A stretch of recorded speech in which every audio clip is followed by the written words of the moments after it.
Tumekuwa kipaumbele kudadavua taarifa za kutwa kila siku kwenye Open Forum Political Show. Tangu Januari, sasa Disemba tunayo. Tunachukua nafasi ya kipekee kusema asante mtazamaji na mpenzi wa kipindi cha Open Forum Political Show na Sound Candid Talk. Unaposherehekea sikukuu ya Christmas na mwaka mpya, tunakuahidi mema zaidi. Sound Candid Talk, we wish you Merry Christmas and Happy 2025.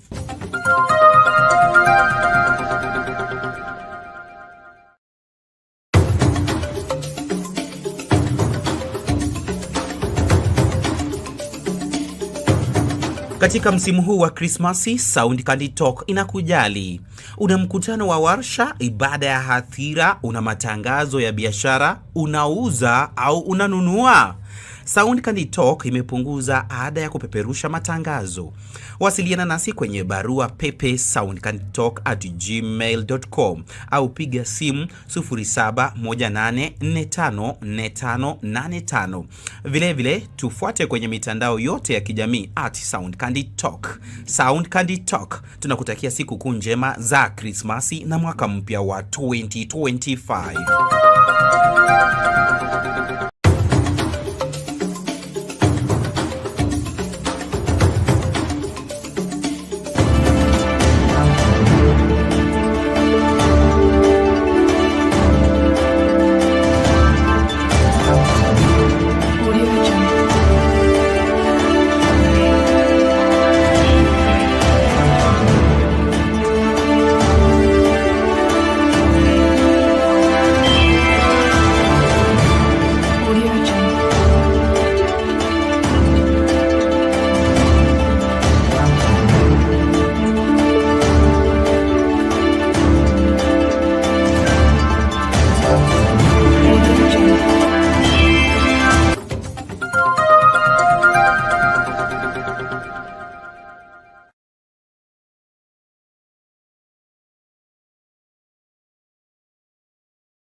Good evening, ladies and gentlemen. We're glad you're watching. Thank you so much for making time to join us. This is Sound Candid Talk, Open Forum Political Discussion Show, the show that gives you an opportunity to air what you feel and think about the latest development on our political front.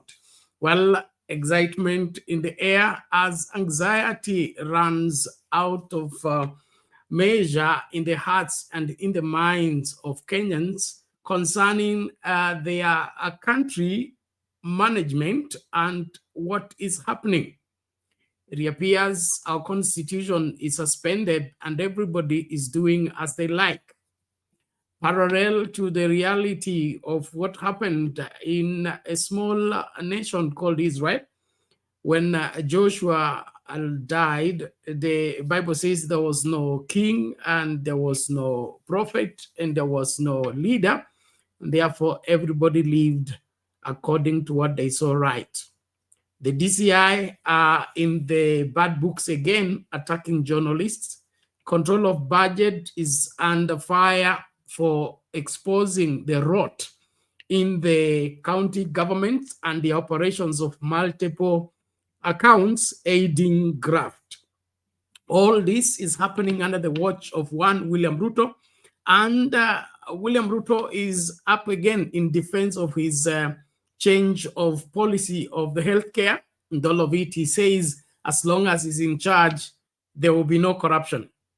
So I don't understand. You will help me make sense. This corruption that is taking place in the counties, national government, and everywhere, is it not under his watch? I mean, is he saying that he's accepted now he's the high priest of corruption? Because he says as long as he's in charge, there will be no corruption in the SHA, Taifa Fund, whatever, healthcare. Is that the only place he is grabbing grab and opening it everywhere? I invite your input even as we start the conversation. Please make sure that you're on the forefront to invite somebody. Don't watch the show alone. This is one place where Kenyans meet, express what they feel and think about their country. Then, of course, make an informed decision in ensuring that we can no longer have business as usual. If we will have a country to protect, there must be a country to defend. Now, that country to be defended needs to exist first. But what we have right now is not worth being defended. It needs to be overhauled completely. Especially its leadership is wanting from every observation, from the head of state to the head of any place within that setting of the leadership structure, stings to the highest heaven when you look at it critically, what is expected of them and what they are doing. One of the things that I find very heartbreaking is when the head of state takes upon himself to market his unpopular and unrealistic policies that have locked out the majority of Kenyans and putting pain in the hearts of the majority of Kenyans, as if he has found a revelation within the Holy Scriptures that he thinks we can't do without. And because of that, we will suffer eternal damnation.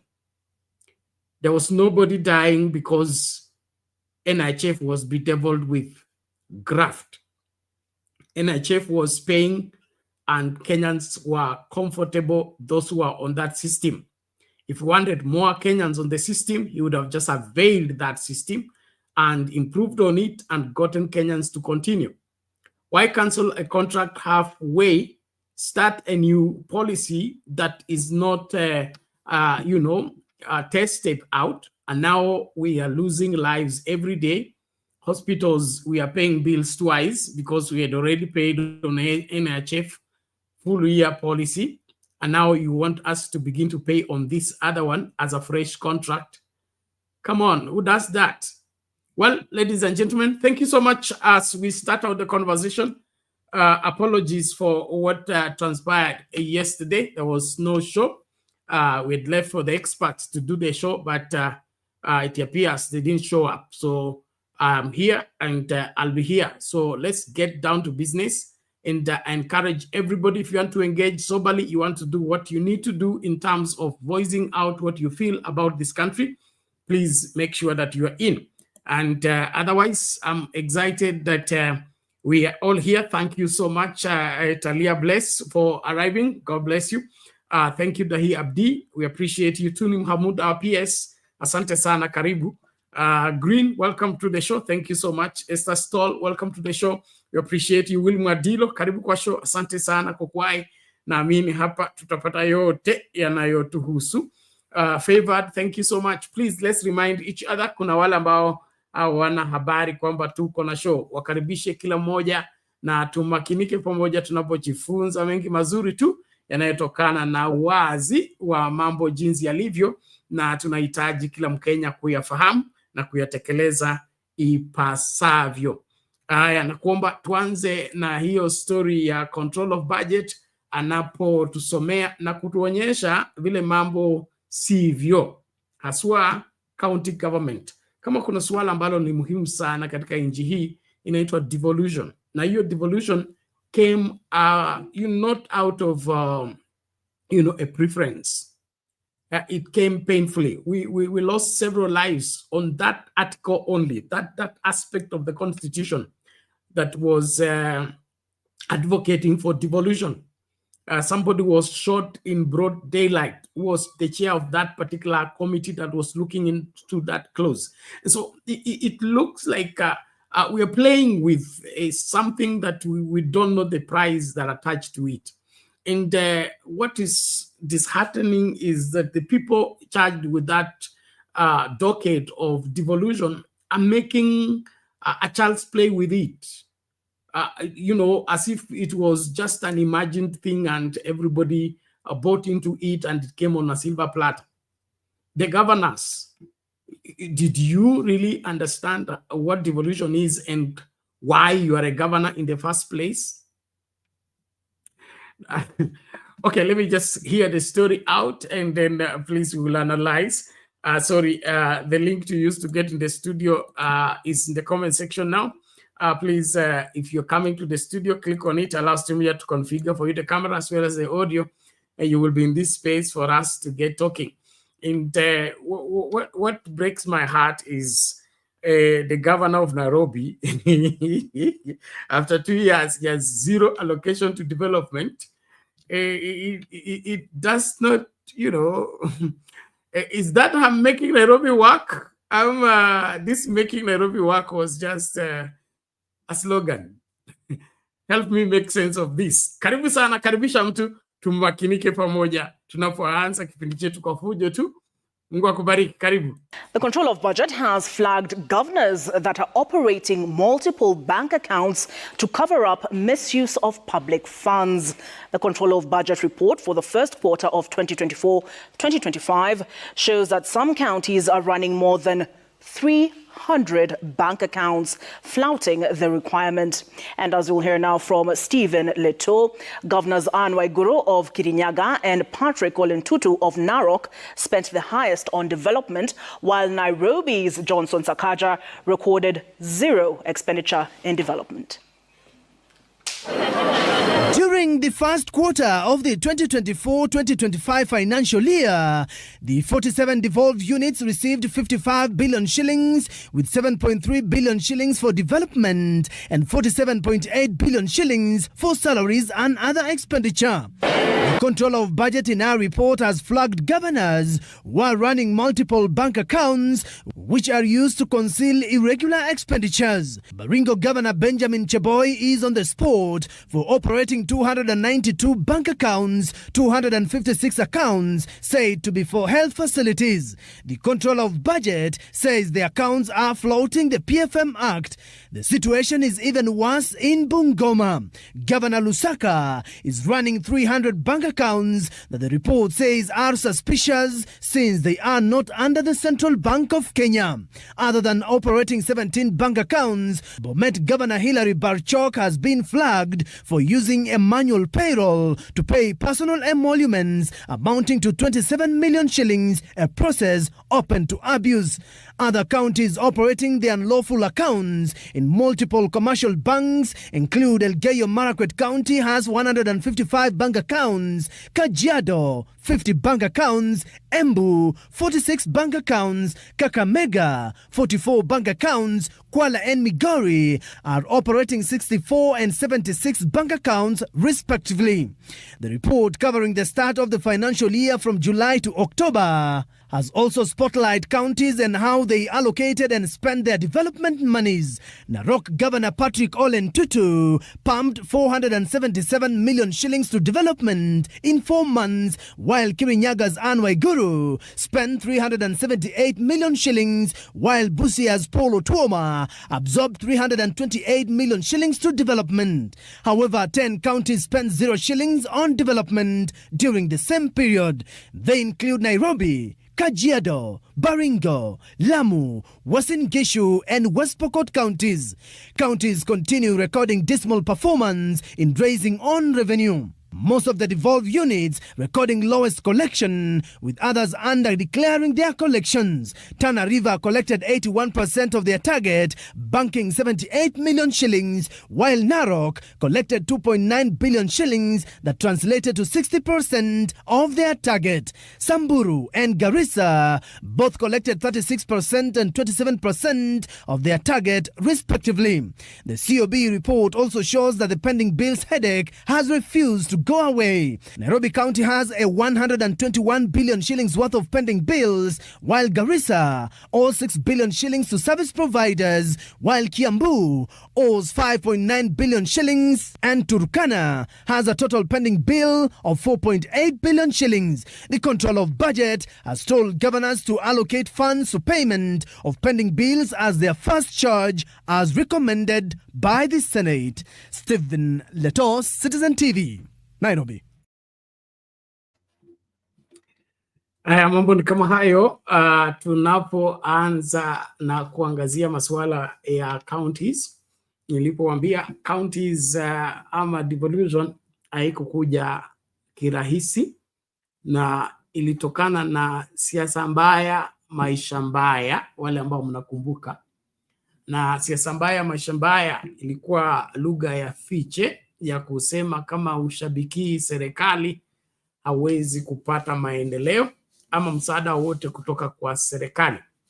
Na ili ni swala ambalo tumekuwa nalo kwa muda mpaka saa hii, hata baada ya kubadilisha katiba na kufanya maendeleo kuwa sio kitu ambacho rais anasambaza ama anapeana kwa nia yake njema ama upendo wake kwa Wakenya, mpaka ikaweka kwa katiba ikuwe sheria kwamba pesa zinapokotwa kutoka kwa Wakenya kwa njia ya ushuru zote zinawekwa pamoja, alafu mgawa wa hizo hela ukatolewa kwa ofisi ya rais ukawekwa bungeni, ili kila hela ambayo imeingia inaposambazwa katika sehemu tofauti za nchi kufanya miradi tofauti za serikali, haitakuwa kutokana na utu wema wa rais, nia njema ya rais, ama chuki ama upendo wa rais, ili sehemu fulani zisishughulikiwe.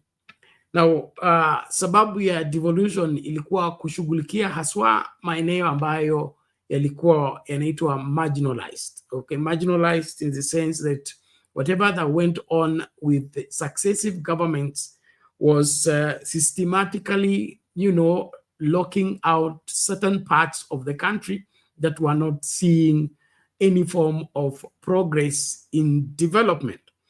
Now, it's in the backdrop of all this that devolution became a very thorny issue in the quest for the new constitution.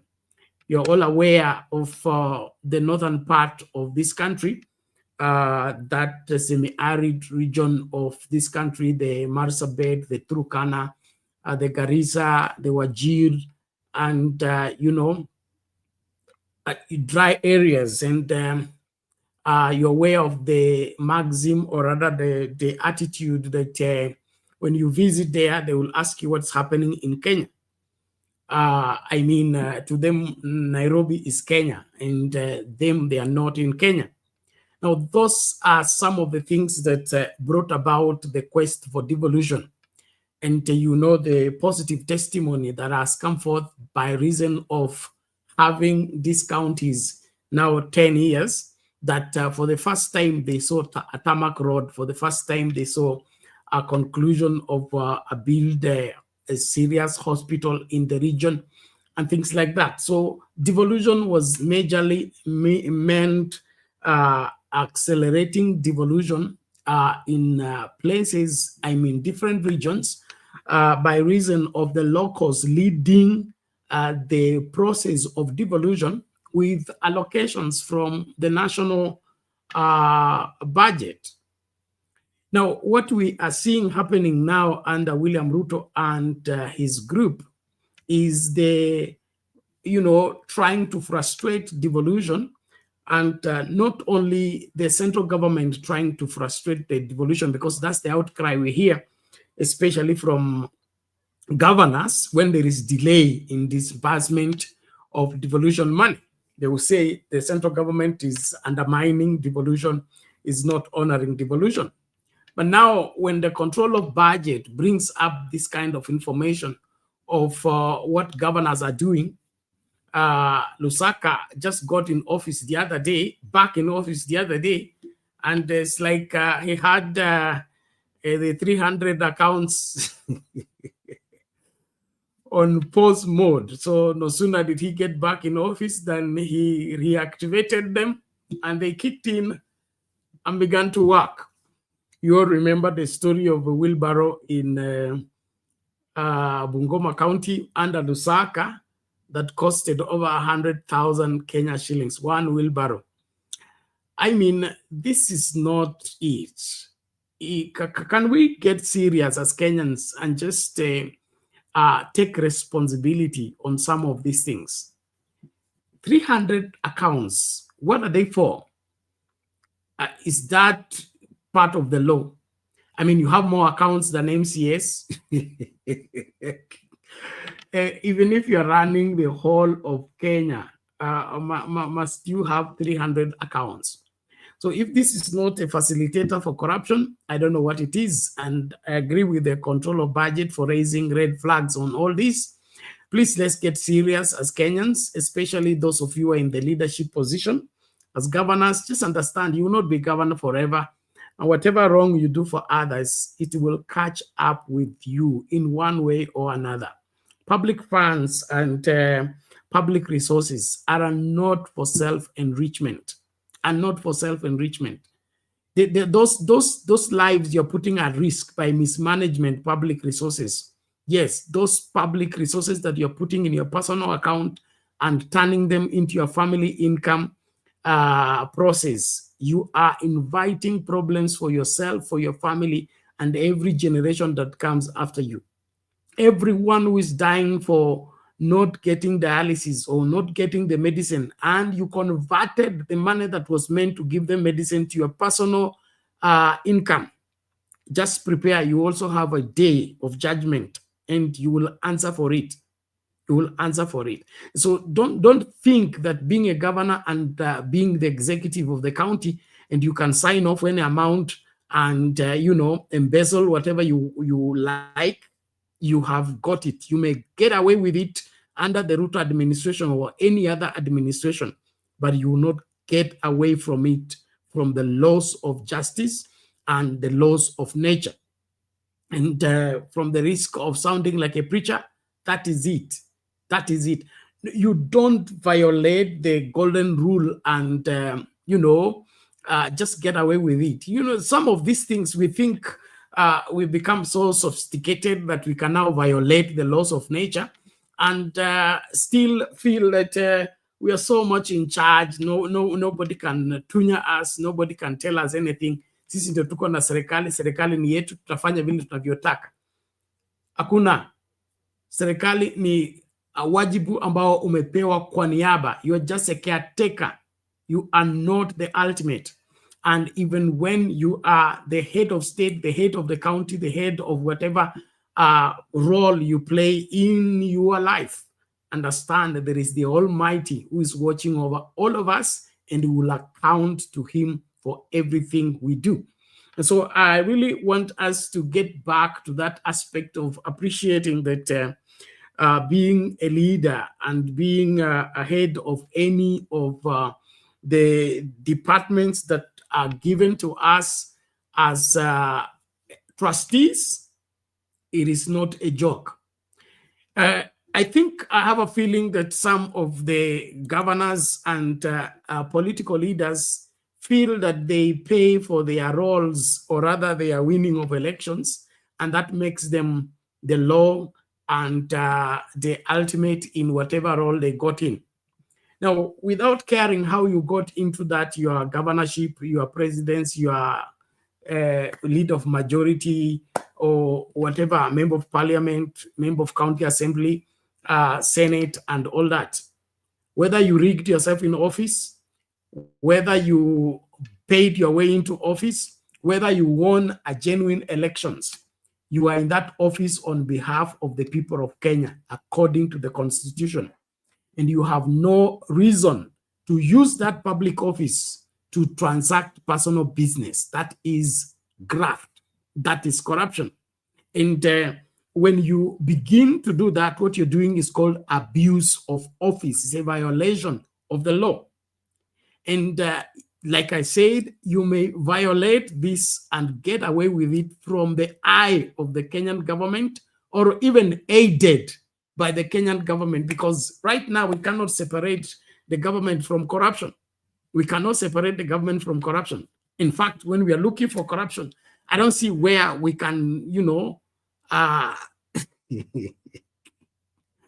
exonerate all these people in office, because it appears that the government exists more to defend corrupt people and corruption than they are defending the lives of Kenyans, than they are defending the welfare of the majority of Kenyans. This is what we are treated to every day. And so when this is at play, I really get disturbed that people now have that assumption that because I won an election, I was voted for by the majority, now I have a right to do whatever I like, and I will do it as long as my term is on. That is not how to serve in the public office. And that's not what the Constitution envisioned. That's not what is expected of you, even in the law of nature, in adducing of justice. Just remember, every life you put at risk by your personal greed and quest to amass wealth using public office, you are inviting problems to yourself beyond your grave.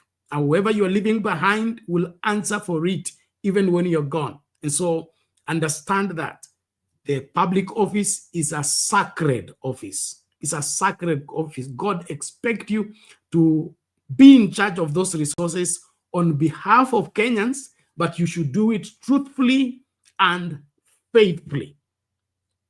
The Bible says it's required of a man who is a steward to be found faithful. So when you violate that faithfulness aspect by multiplying the number of accounts, playing clever, doing your accounts tricks and schemes to divert public funds, putting Kenyans at risk, young men, you people,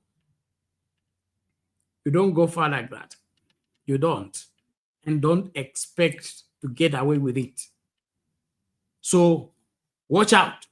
Now, after that expose, now everybody is looking for defense. And then I'm yet to get anybody who has justified those multiplication of accounts, except they are for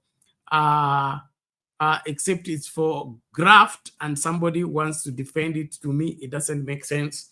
And if there is any truth to it, let it be explained properly. But to me, counties are not doing well. Nairobi has, Sakaja has been in office for 2 years, and there is no allocation for development. No wonder we are driving on potholes, and there is nothing taking place. But the issue is there is buildings taking place. There are estates being developed. There are even estates and buildings that are directly known that these are governors' buildings in this city. But there's no allocation for development. How is that possible? Well, I invite your input, ladies and gentlemen. Thank you so much for being here. More people to join, please share the link, get more people to come in and be able to participate into what's happening. Make sure that you are also giving the video a thumbs up.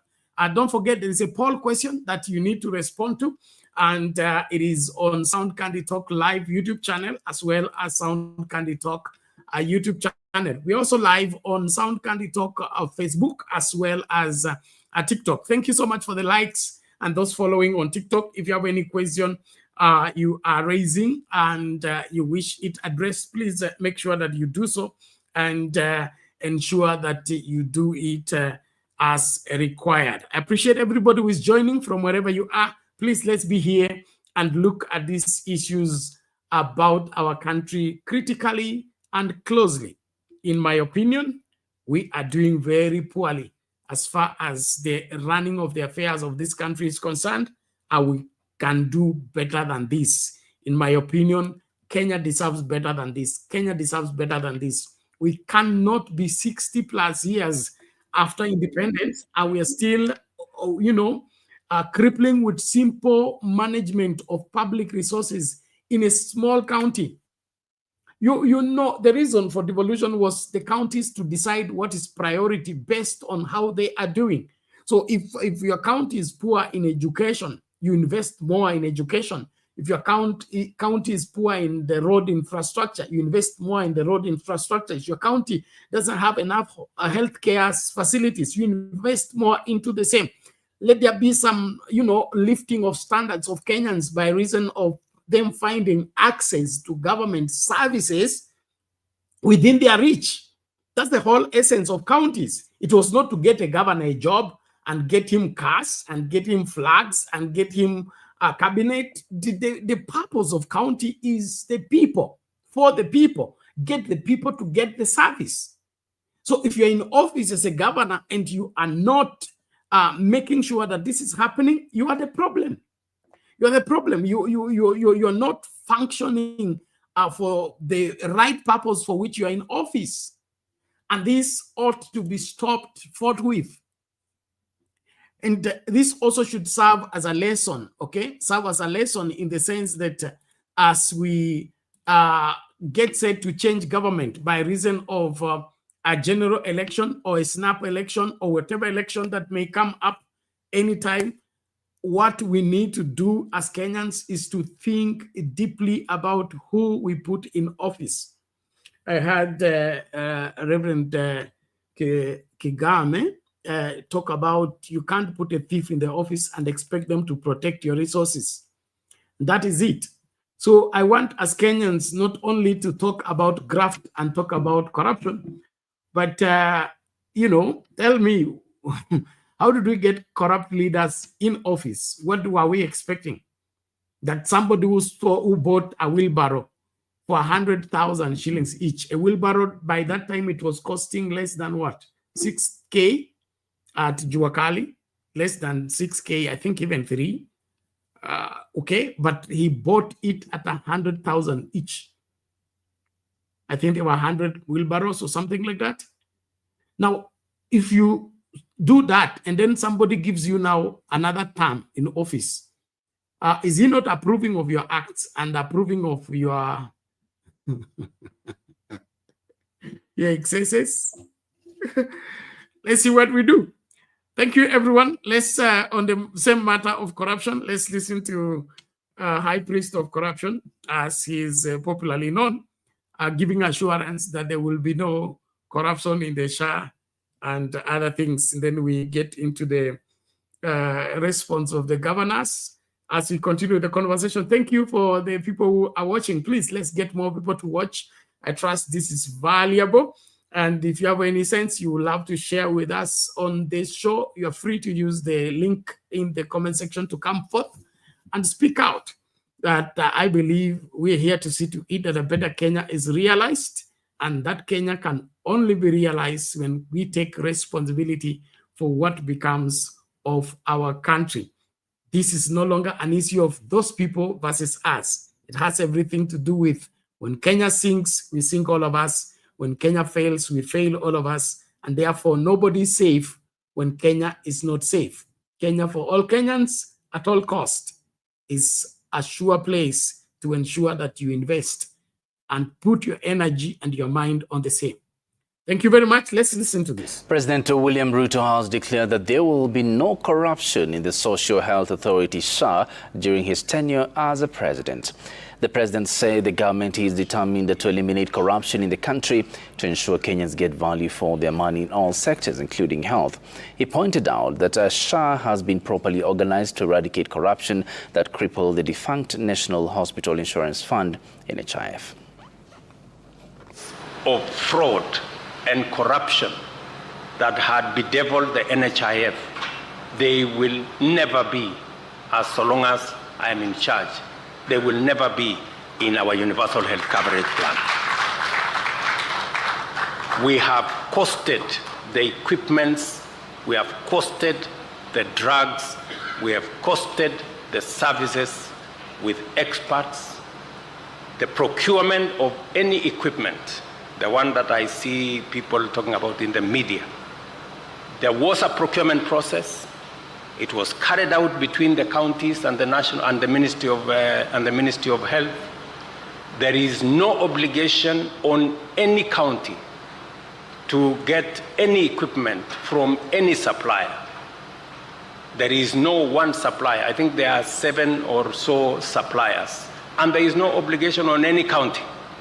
Anybody who says they were forced by the national government to sign whatever contract, those are conmen and they are liars.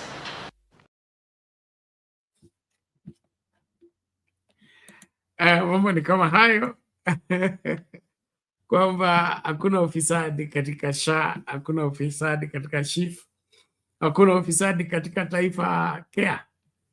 Hayo mambo yote matatu mimi sijawahi yashikanisha kuyaelewa lipi ni wapi kwa nini, na si eti mimi ni mjinga, lakini ni kana kwamba ukisha kusema tu SHA alafu SHIF alafu Taifa Care, kwangu mimi hiyo imeonekana tayari huyu sio mnyama anaeleweka. Okay, mnyama ana kichwa, ana shingo, mara anaitwa SHA, mara anaitwa SHIF, alafu anaitwa Taifa Care. Hapo ni kitanda tayari kimetandikwa kwa ufisadi. Kwa hivyo kama unasema haitawezekana kufanya ufisadi kutumia hiyo system, wewe umeiangalia vizuri na expert wako, alafu umehakikisha kwamba haitakuwa na ufisadi. Huu ufisadi unaoendelea sasa hivi unaendelea wapi? Na wakati unaendelea ukiwa wapi wewe? Kwani nani amesimamia nchi hii? Okay? Kuna corruption kila mahali, barabarani, si katika TSC, si katika KDF, si katika police recruitment, hii sio masuala ambayo tunafikiria, ni masuala ambayo yako kwa what is known as public domain. Okay? It's in public domain. Corruption is taking place everywhere after every 1 second. So what makes SHA, SHIF, and Taifa Care different from these other facilities that are facilitating, feeding, protecting, and making sure that corruption thrives? William Ruto and promises have been with us all along. He has promised us heaven, earth, all of them put together. But he's delivering hell to Kenyans every day. What makes me sad about this entire thing is that it appears that he's happy about it. Now, I don't see why somebody should be happy when he's putting the lives of Kenyans at risk. I don't see what is exciting about that. And so, as Kenyans, we really have hard decisions to make as far as the future is concerned. We cannot have somebody at the helm of leadership who doesn't care about the welfare of the majority of Kenyans. That we have a government that only facilitates corruption, protects corruption, and a few people up there who are enjoying the good of the land, while the majority, the owners of the land, the people that are, are the sovereign, are put at risk every day in every one of their attempt to stay alive. But we have a government that is talking. What's annoying is that talking. Okay, you rather sit quiet and say nothing. We'll know you did not say anything. Why talk? I mean, if I'm hungry, I'm hungry. Talking to me and telling me I am okay, I am satisfied, I am fed, will your talking become food in my stomach? Government officials, I see that, I understand there are people who have been recruited to go back to their constituency and explain to Kenyans on how SHA, SHIF, and the other services are good for them. So don't Kenyans know what is good for them and what is not good for them? I mean, must they be forced on a system they have no idea for? NHF may not have covered every Kenyan and may not have brought about what you are calling universal health care. But the people who are on the system were enjoying the service by choice. And those who are off the system by reason of them being unable to pay, they were not dying for not being on the system. Okay? And if you needed more of these people on the system, all you needed to do is invest in recruiting more.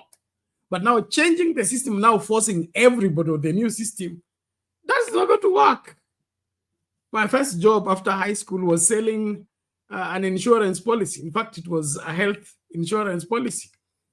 And if there is any work that taught me how to live in Nairobi, and Nairobi inaitwa nchi ya mawe, was that sale of that particular medical. But I think I worked for almost 6 months or something without signing one. Every day, walk to this city, all the shoes, is the shoe that get finished. And every day, necktie, knock on every office, talk to anybody and anything and everybody. Tell them how this health thing is good for them. And those days people were good, okay? They'll give you audience, you will ravel your English, ravel all you came to say, and they will listen to you carefully. And you know, somebody, you know, it looks like you have really got the person, and he will be asking you for the forms to fill after you finish. And then he will respond and say, but me, I don't get sick. In my family, we are hardly in hospital. So I don't see why you are even doing this, young man. But don't be discouraged. Keep doing, okay? They think that's one way of learning the ropes of life. But what I want you to see is that the healthcare was not something that is enforced. And for that matter, the insurance aspect. So if the government wants to get every Kenyan taken care of health-wise, it's not to enforce a healthcare system. It is to ensure that healthcare services are accessible by Kenyans, not through an insurance, but by putting up enough healthcare facilities, whatever, ensuring that those healthcare facilities are fully equipped and have all the resources. That means the doctors are enough, the nurses are enough, the medicine are enough, and the hospitals are accessible, meaning every county has sufficient number of hospitals that and are closer to the people. That is how healthcare can be addressed for Kenyans. It's not through an insurance. Now, see what William Ruto has turned into, an insurance agent. Instead of him being president of the Republic of Kenya, he's now an insurance agent selling a service called SHA and SHIF and Taifa Care. That's what he has reduced himself into, an insurance agent. And I'm not looking down on anyone of who are in that particular space. Like I told you, that was my first job, so which I did very faithfully, and I couldn't sign one person on that. I don't want to name the company, but what I want you to understand is that there is trouble when we don't scrutinize and ensure that what we are putting in office is indeed what that office deserves and what Kenyans wish to have. It is wrong to put somebody in an office of higher responsibility when you know that that person is not capable of doing what he says he can do. And so, like I said, I'll repeat again, what is most annoying about the whole scenario about what is happening in this country is that the people in office are doing the talking, but Kenyans are carrying the pain. Kenyans are suffering under their watch. And all they have is SHA is good, SHIF is good, Taifa Care is good. Where is it good? When doctors are on strike? Where is it good? When nurses are threatened? Where is it good? When people cannot access dialysis? Where is it good when they can't get service because their name cannot pop up? I mean, name not pop up. Can you imagine that you're being dismissed, that your name did not pop up? Are you supposed to enter the computer and pop the name yourself? Well, ladies and gentlemen, thank you so much. Please, let's be active. Karibisha to 66 people. Let's get to 100 and above as usual. I believe things are going to turn around. I believe we are here to see to it that the best of Kenya is realized in our time. And for that to happen, each one of us must be armed and dangerous in demanding what we deserve as Kenyans, especially from people in public office. And I'm emphasizing that people in public office. Public office is not a private company. Kenya is not a private company. And so when you're in public office, you're in that office on behalf of Kenyans, and serving Kenyans must be the priority of everything you say and do. And if that is not your interest, if that's not what is driving you, then you're the wrong person in that office. And that's why vacating that office is no longer a negotiable issue. So, ladies and gentlemen, we have a responsibility on our shoulders as a people. And I want you, from wherever you are, in whatever capacity, from your MCA, your member of parliament, your senator, your governor, your president, each one of those people are answerable to you. This apologetic of Mheshimiwa Nini na Nini has to stop. William Ruto should tell us how many hospitals has been built, how many doctors have been hired, how many nurses are available, how much medicine has been released as stocking of hospitals. Then Kenyans have refused to go to hospital. Then he say now he's bringing shisha to take Kenyans to hospital. Then that will make sense. But you're telling us to sign up for shisha so that we can see hospital. Wacha kutuchezea. Naomba tumakinike. Nashukuru naona mama amefika. Kama una la kusema njoo mapema. Kumbuka kipindi akitaendelezwa tutafunga wakati ukifika wa kufunga. Kwa sababu ya sisi kuwa hapa ni kuelimisha Wakenya, kuhamasisha Wakenya na kuhakikisha kwamba hakuna Mkenya atahadaliwa ama kudanganywa na yeyote yule. Nashukuru wote ambao mnajiunga nasi. Asante sana kwa kukaribisha wengi tu ambao wana join. Facebook ndio watu wajaingia. Naomba tafadhali kama unatupata kwa njia ya Facebook, hakikisha kwamba una share hiyo link na watu wengi tu ili tumakinike tunapojifunza. On this video, we will be bringing in Mama to respond to this as we continue with other stories. Thank you very much. Stay at Sound Candid Talk. The Council of Governors is now accusing the control of budget of misrepresenting what they termed the true financial situation in counties. COG Chair Ahmed Abdullahi defended multiple bank accounts held by counties, saying they are all legal. Stephen Leto has more. After the Controller of Budget released a report that flagged governors running up to 300 bank accounts, the Council of Governors have come out guns blazing to defend themselves, claiming that the accounts are being run lawfully. County governments have 7,011 health facilities, which are commensurate with the accounts in commercial banks. All accounts opened and operated by the county governments are lawful. In the latest first quarter report released Wednesday, Controller of Budget noted that counties had flouted the Public Finance Management Act by having several accounts that the Controller of Budget says encourages pilferage and makes it difficult to track their funds usage. County governments are implementing various projects funded from conditional grants by development partners. Some of the conditions include the requirement to open special purpose accounts for these projects in a commercial bank for operational convenience and to ensure ring fencing of these funds for specific projects. The COG also raised concerns over the report that cited 10 counties who had spent 0 shillings on development. If a county has received 0 shillings in equitable share, what were they supposed to spend on development? And this is a story that usually mostly happens in Q1. The Controller of Budget also faulted governors for presenting their financial statements late. Stephen Leto, Citizen TV. Welcome back, ladies and gentlemen. Thank you so much for staying tuned. That is how it goes in this great country called Kenya, where somebody defends even the undefendable.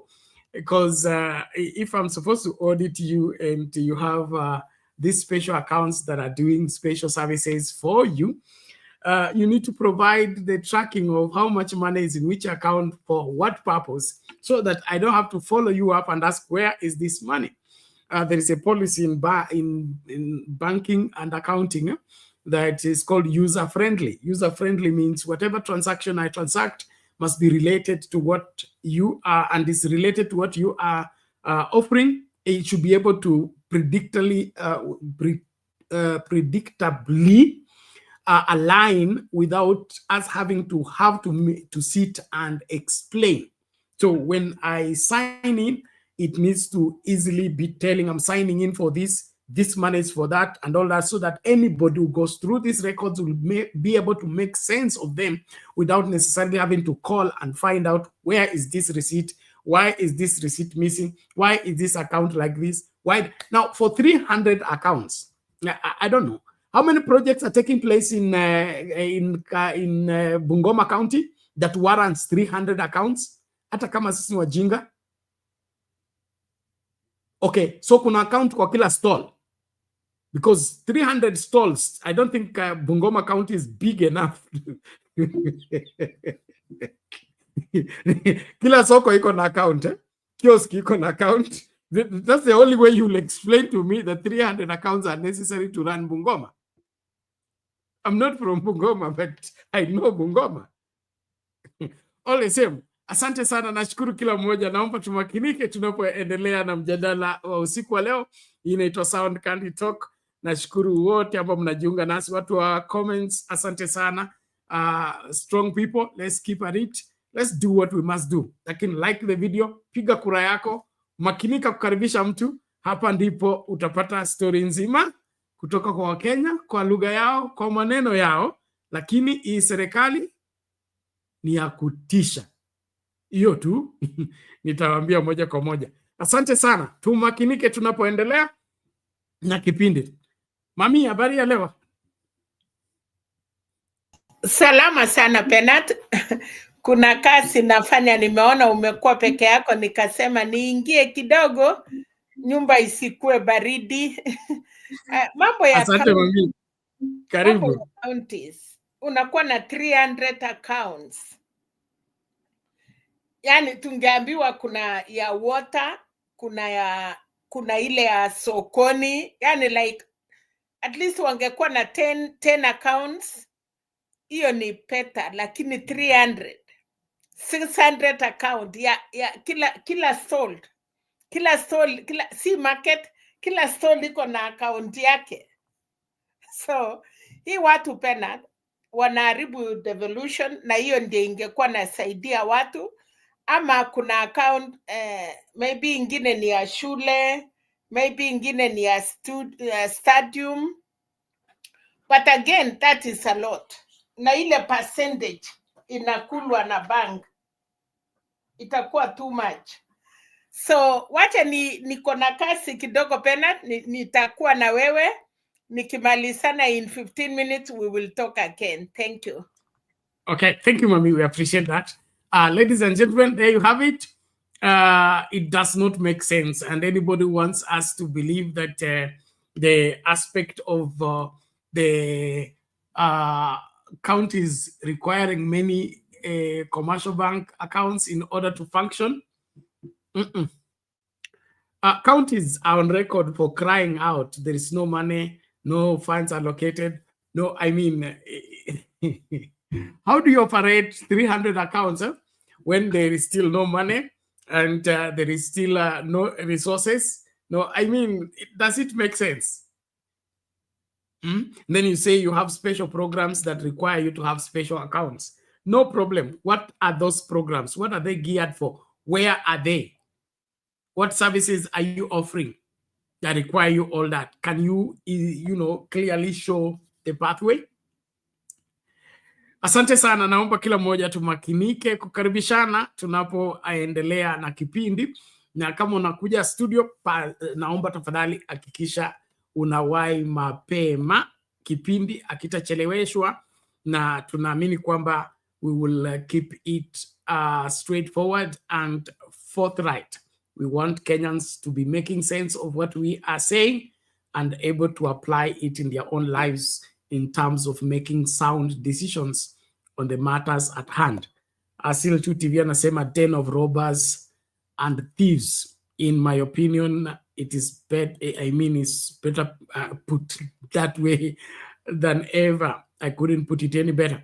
And this is what we are dealing with, and all this is because somebody wants, this country like this because it serves their interest, or probably it makes his incompetent leadership find justification.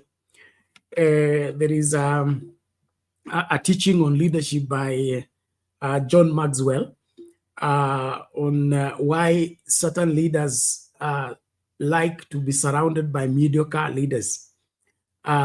He says the reason is because they are incompetent, and if they surrounded themselves with excellent leadership, their mediocrity will be badly exposed. So what they do is they recruit inferior people around them so that they remain superior, but their superiority is not anywhere closer to what excellence is. And so in my understanding, what's going on here is a good scenario where somebody would want to have incompetent governors as an excuse. And of course, when governors do these things, they are also patted on the shoulder because they are not, they can't measure any much different from the national government. And so they will even claim that they are only 10 years old. The national government is 60 years old. So you should not expect a county government that is only 10 years old to function better than a national government that is 60 years old. Look at the flimsy excuses we give ourselves and, find justification for graft. Come on, let's wake up. This is madness. This is madness. A small county like what Nyamira has 76 accounts. Hey, God have mercy on me. Well, let's keep going. Thank you so much, ladies and gentlemen. Please keep it a sound Candid Talk. Tuendelee kutekeleza wajibu wetu na tuhakikishe kwamba kila kitu kinatekelezwa kwa haki kwa kila Mkenya. Mimi naamini kwamba hii Kenya inawezekana na kuiendeleza ipasavyo inawezekana. Kile tumekosa ni uongozi unaofaa. Tukipata uongozi unaofaa, nchi hii haiwezi kuchukua miaka 5 kuibadilisha. If we have right leadership, round pegs in round holes, squared pegs in squared holes, we will get this country fixed in less than 5 years. We are where we are because of us putting people who don't know what they are doing in office. And if they know what they are doing is not what the country needs. Okay? And this is where we have been, troubled with every day. Well, let's keep going. Thank you so much. Let's get into another story on the same issue around the whole scenario. I really appreciate all of you participating. Thank you so much. Watu wa comments na tunapoendelea kukaribisha mtu hii namba ya watazamaji. We can do better than this. Let's get more people to join. I believe what we are saying here is good and necessary. And so please, let's get more people to come in and be part of the conversation. I believe all is getting down well. I want everybody not to be worried about anything. We're here to do what we are required to do, not what everybody wants us to do. That one, you must keep it clear. The worst thing we can do as a channel is to allow everybody do what they want to do. So I don't want anybody worried about what we are doing, because I've never been clear on what I need to do on this channel like I am right now. And if what we are doing here will fail, I will take full responsibility for the same. And we say that we must always get it right every time. We can get it wrong, but at least we did something worthwhile. Being here this long and keeping this running this long, to me, speaks volumes. And so I really want you not to worry about anything. One of my teachers, a Bible teacher, he was called Eddie Cole, okay? Edwin Lewis, Eddie Cole, has written several books, but his main book was The Maximized Manhood. Maximized Manhood. He has written another book called The Really Man. And so he in one of his books, he says the cheapest way to spoil the children is give them anything they want. Okay, the cheapest way for parents to spoil their children is to give them anything they want. Children will come and throw a thunder up there, and then they want you to do what they want. If you fall for that as a parent, you will lose control over those children. and eventually they will all get spoiled. One of the principles of managing public spaces is that, okay, people will come in and want to do what they want, and if you don't, they will protest, and the protest is in boycott, and of course, it will be followed by smear campaign, and then, of course, disgruntled reports here and there. That's not new, okay? That's not new. That is just normal. Is normal. And so I really want you to relax and remain focused. We are not here for anybody. We're here for Kenya, and Kenya is for us all. And anybody who is here for Kenya will be here.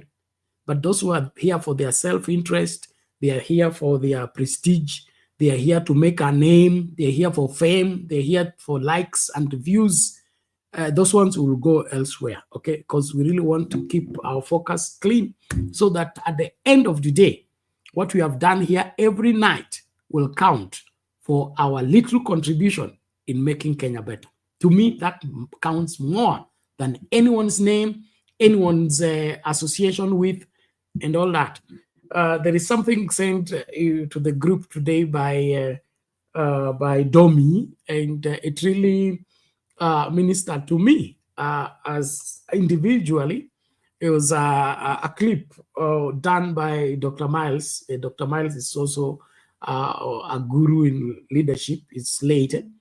And he said something on leadership that is really, really vital that most of us don't understand, especially in this generation, okay? Because we think leadership is having everybody dancing around you, dancing your music, and praising you. That is not leadership. That is entertainment industry, okay? If you are an entertainer and you live on fans, okay, and you gain your greatness by how many people clapped for you, how many people liked your clip, how many people liked your video, that's what shows that you're successful, then you have succeeded in that. But that does not in any way mean you are a leader. In fact, having fans doesn't make you a leader at all. The day your fans walk away is when you will know how much you weigh.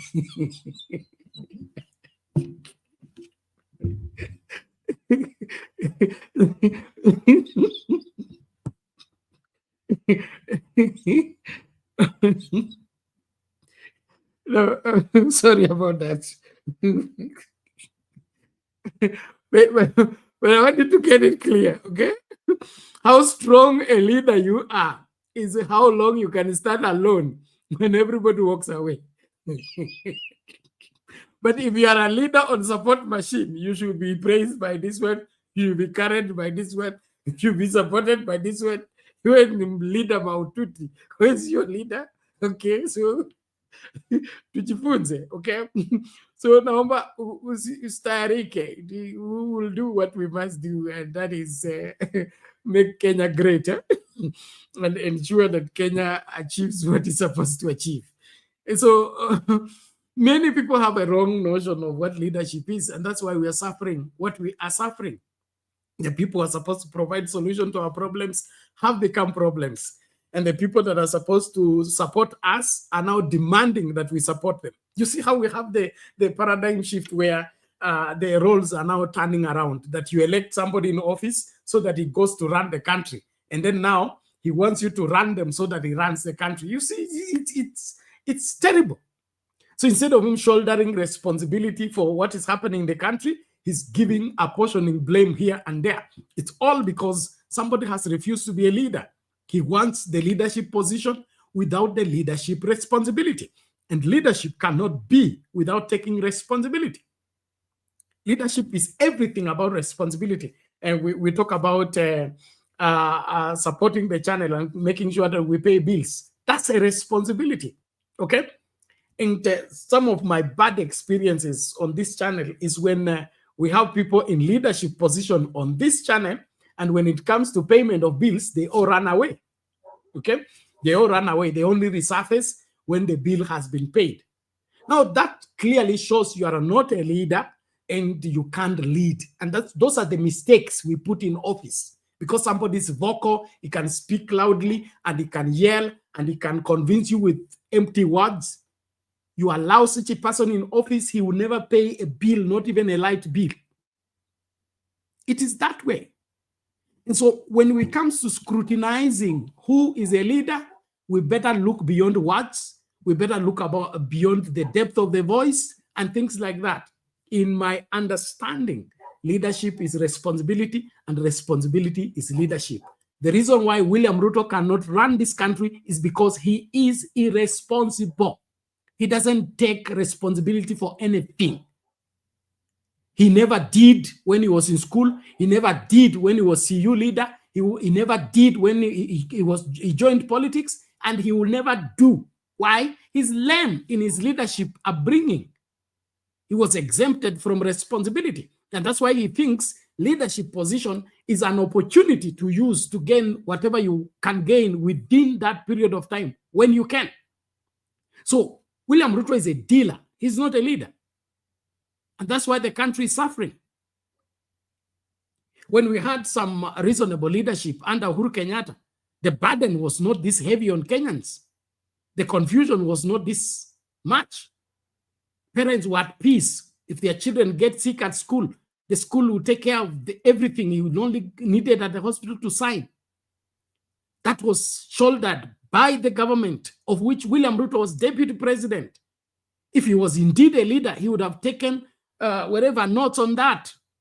We needed to benchmark on that to say to carry this country easily, we should share responsibility. We should make life easier for the person we want to work. Now, the parents being at peace at work, they will multiply their productivity because they are not worried about their children. The mama boga will go many rounds to Marigiti to get the vegetables and sell because they are at peace. Their child is safe. And if he falls sick, he will be taken to hospital. The hospital bill will be paid and things like that. Now, the pressure on the masses goes low and then their productivity multiplies. When their productivity multiplies, the taxes collection will increase. Why? You are shouldering responsibility. But Ruto runs away from responsibility. And then somebody come and say, he is what? Tunamuonea wapi? Hii tofauti uoni tangu aingie kwa ofisi na vile kukua kwa ofisi. Hii tofauti unahitaji macho ya kiroho ama unahitaji msaada kuelewa kwamba huyu hafai. Karibuni kwa show wale ambao mnakuja, tafadhali link ndio hii niwapatie tena. It is also not good to litter everywhere with the link, so tunapeana tu kwa muda kwa wale ambao wangependa kuingia. 66 people. Let's get that one number to 100 plus. Please do your very best. We must do what we need to do. And so leadership is shouldering responsibility, and leadership is proven in how long you can stand when everybody walks away. It's not when you collapse, when people walk away, you are never a leader. You have never been one, and you can't handle nothing. So mtu asikutishe. Kwani Yesu alisulubishwa na nani? Yesu alikuwa na wanafunzi 12. Uliona mwanafunzi yeyote kwa msalaba?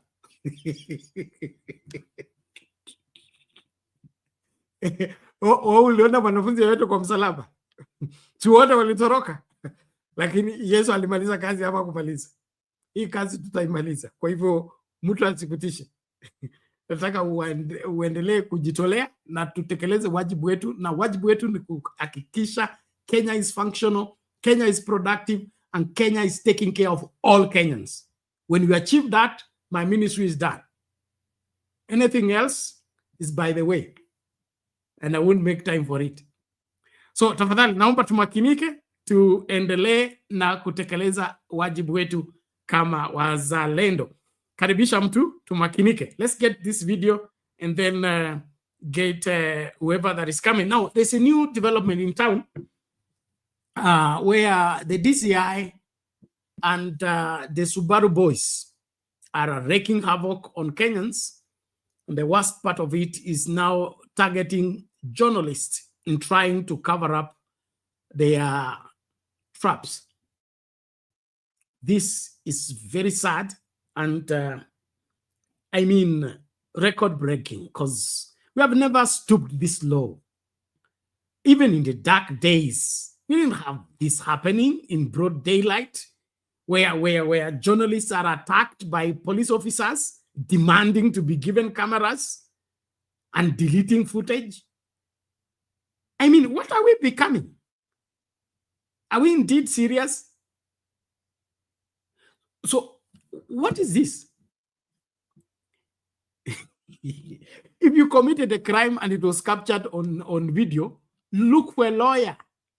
Look for a lawyer, a serious one, to help you justify your messes in court of law. It's not looking for journalists and tracking them down and abducting them and demanding to get their cameras to cover up your madness. What is this that we can always defeat justice and try to exonerate people we know they are criminals and want to put them into the public? Criminals belong to prison, not together with the public. Now, if anybody commits crime, it needs to be followed up and be removed from the public because he's a bad influence to the public. That's the reason why people who are convicted as criminals are locked up, is to protect the public. It's not just to punish the person, it's to protect the public. But you, as a police officer, you are out to go and snatch evidence from a journalist so that you protect the criminal to keep him with the public. What are you doing? I mean, is that the reason why you are a security officer? Your security is about securing the criminals to stay in the public or with the public? Now, I know this is hard, but no, we can't go on like this. As a country, we deserve better. Let the security system do their job. If somebody is accused for having committed something, let him be investigated. And when the investigation shows, let the person be produced just civilly, according to the Constitution. Get people to do what they need to do. But this business of you jumping on people and looking like you are a government that has no idea on what's going on. By the time all those things are happening, where were you? What's the reason for having the NIS? What's the reason why for paying people for intelligence? Such things are supposed to be aborted. Not after they have happened, you begin to chase after people asking for videos. I mean, asking for videos as who? From who? Who is supposed to take footage and give it to you? As who? Content creator? So DCI has become content creator. It's collecting videos from journalists. Sad. And a shame to this country. We need to wake up as a Kenyans and begin to realize we are being duped, we are being played. If these people cannot function, let them get out of office. Full stop. Now let's hear this sad, but oh my God. Let's watch this. Kenya Power Company member of staff has raised concerns about his safety after men claiming to be DCI officers invaded his. Officers of the Directorate of Criminal Investigations were caught on camera assaulting Citizen TV journalists, demanding that they delete videos they had recorded while waiting for Kiambu Senator Karungo Thangwa and former Limuru MP Peter Mwathi to arrive at DCI headquarters in Nairobi. They were there to be questioned about an incident at a funeral where thugs disrupted the event and chased away former Deputy President Rigathi Gachagua. Willie Lusige with that report. This is how the situation looked just moments before the arrival of Kiambu Senator Karungo Thangwa and former Limuru Member of Parliament Peter Mwathi, allies of former Deputy President Rigathi Gachagua, at the DCI headquarters in Nairobi. Journalists, especially from Citizen TV, including photographer Agnes Solo and myself, were ambushed by several officers believed from the DCI. They were led by an officer who forcibly seized our cameras and demanded we delete the videos we had recorded, threatening to break the cameras if we refused. TV47 journalist William Moige also had his phone seized, only to have it returned later. The director of the DCI, Amin Mohammed, along with the Inspector General of Police, Douglas Kanja, have condemned the incident. That was a very, very isolated incident. Overall, we have had a very, very amicable relationship with the members of the press. We shall continue training our officers in terms of their competencies in the area of interaction with the media. Senator Dhangwa and Mwathi were questioned for the second time shortly after being questioned in Nyeri, with the DCI officers asking them to explain what they knew about the chaos witnessed the previous week when goons stormed a funeral attended by former Deputy President Rigathi Gachagua, along with the two men causing mayhem. We have nothing to record about. We are victims of the circumstances and the situation. The violence was directed towards us. Both men emphasized that they were the ones who were attacked at the funeral and did not have any information about who funded the invasion. We are not obligated to give the DCI any information. And two, we do not trust this government. We do not trust it to give it information first. Then they go manipulate it. Leaders who accompanied the senator and those held outside condemned the government, claiming it had targeted Gachagua's allies without valid reason. Wenye walifanya hayo mambo katika hiyo mazishi Limuru, si wanaonekana wako kwa videos. Why don't they use those videos? The two were later allowed to leave. If the intent is to intimidate us so that they can test our resolve, I want to commit that our resolve is extremely deep. As the DCI officers say they are continuing with their investigation on what transpired in Limuru, allies of the former Deputy President Rigathi Gachagua, they are saying they are being subjected to questioning and interrogation while they are the ones who are affected. Willie Lusigia, Citizen TV, DCI, Headquarter, Nairobi.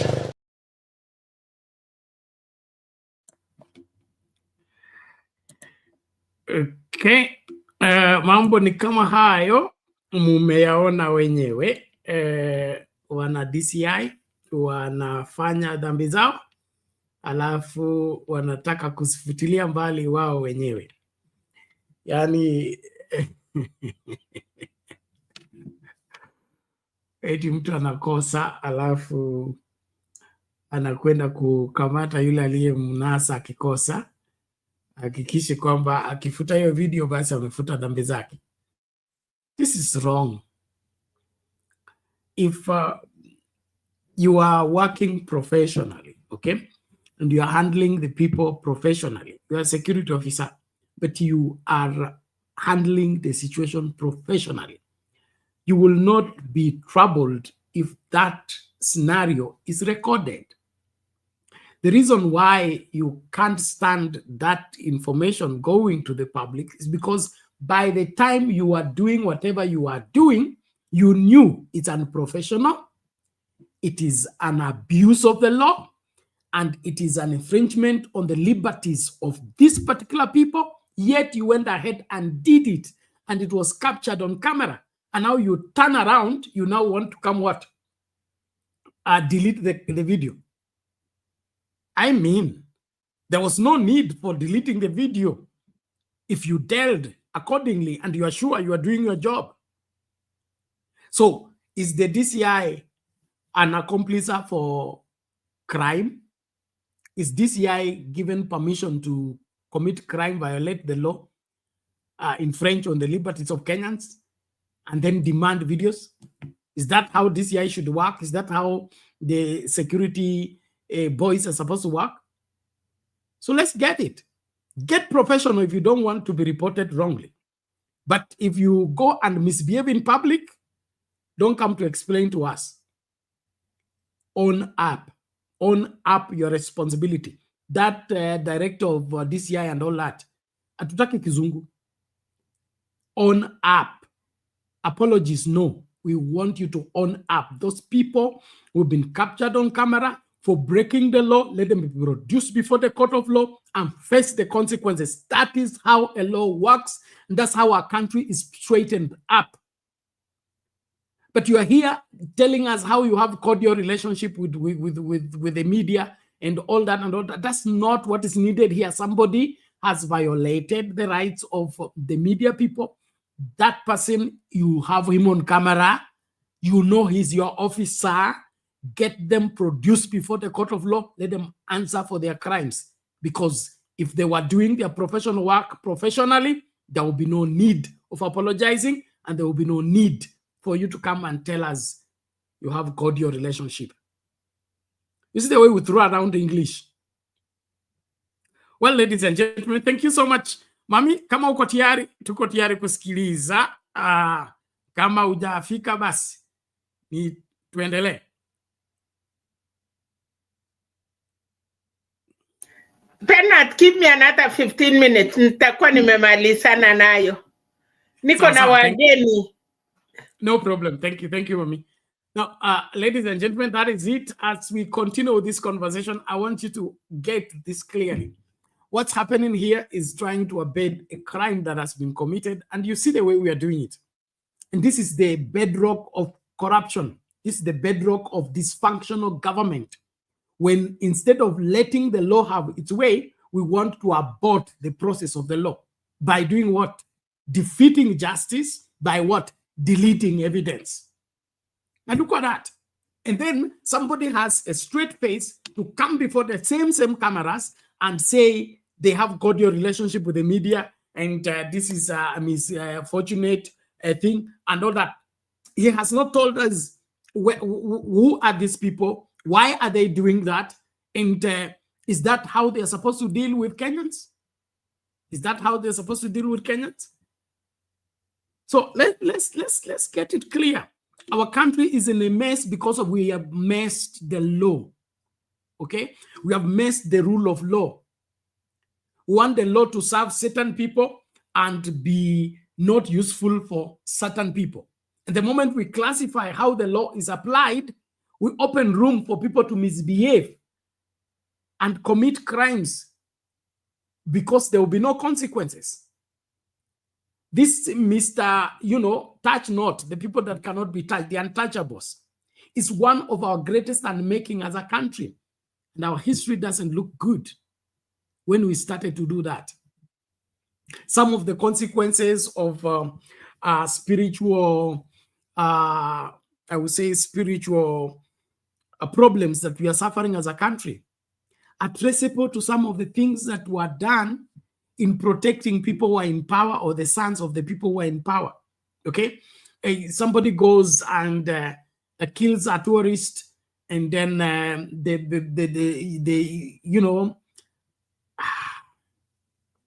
instead of them now being apprehended for committing the crime, the government releases the full government machinery to try and defeat justice for that particular tourist that was killed, and invest heavily just in exempting this young man or this particular person for owning up responsibility for killing a tourist. And then what are we using? Government resources, government facilities to try and justify what is wrong. What are the consequences? The failure of the rule of law, okay? The treatment of different people in the eye of the law. So we have those people, when they kill somebody, they are arrested, they are thrown in, they are prosecuted on Pereko Committee. Others, the whole government machinery goes out to tell the whole world nothing like that happened. Whatever died, it was the animals, it was the, what are we thinking? So we think that because nobody saw it, so it did not happen. So our history doesn't look good. We have taken down lives. Count, there's no count, okay? Today I was listening to the parliament, and there was a member of parliament who was bringing up a debate on the Wagala massacre, okay? Wagala massacre took place in the 80s, is it? Yes. And until today, we have, there has not been any compensation. It is Uhuru Kenyatta who tried to address it in the last term and apologize on behalf of the Kenyan government. Now, look at that. Apologies are coming in 2021. The thing took place in 1980s. Eh? Now, how do we expect to be a country with that kind of arrangement? That dhambi za serikali ama dhambi zinazofanya na wale watu wako kwa mamlaka hizo ni safi. Okay? Hizi zingine za Wakenya wa kawaida, hizo zinapaswa kupeleka watu kamiti. Hizi zingine tunatumia serikali kulinda hawa wahalifu waliotekeleza hayo maafa, kwa sababu walikuwa wanafanya kwa niaba ya serikali. Na ningependa kuwakumbusha hiki, wengi wetu tumeanza kusahau. Okay, unakumbuka ile kiapo ya Kindiki, okay, na ile speech yake ya kusema kukuwe na njia ya kutengeneza sheria kwamba mahala kuko na national interest, security boys waachiliwe, wa enforce hiyo national interest, even if it's going against personal rights and against the rule of law. Now that is the same animal, okay, that we allowed in the past, that made all those atrocities to be visited on innocent Kenyans because of security reasons. It was called security reasons. So you unleash mayhem on the people because of security reasons. You're protecting the president. You're protecting the man in power. And you use all manner of force. You massacre people because of security reasons. The rule of law will run this country well than these your excuses of your incompetence and finding its protection in the pretext that you are doing it in security interest. Who said that security should be executed in violation of the law?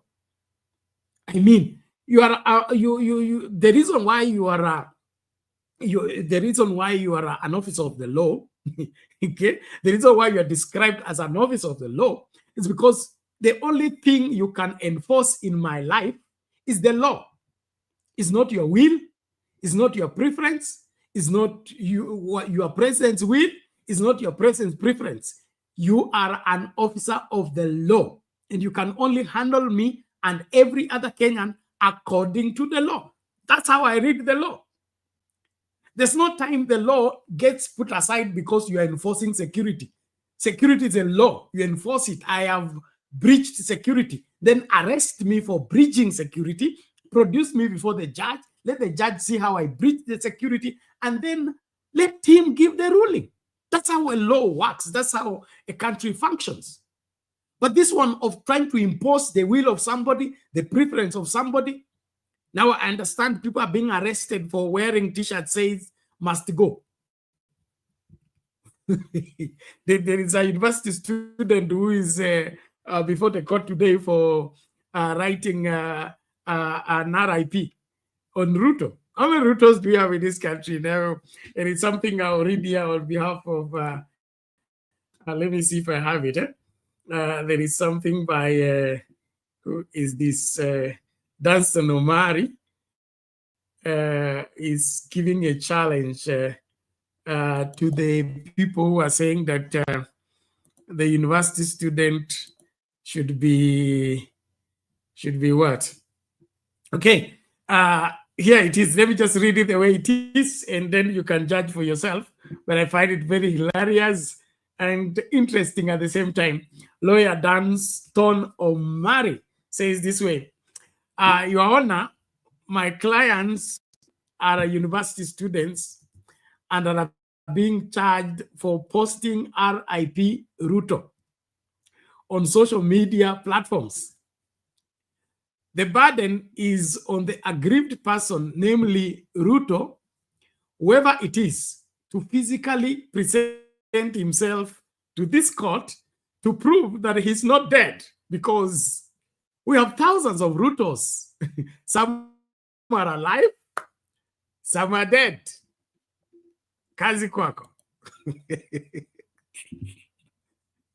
Oh, okay. I should have brought that.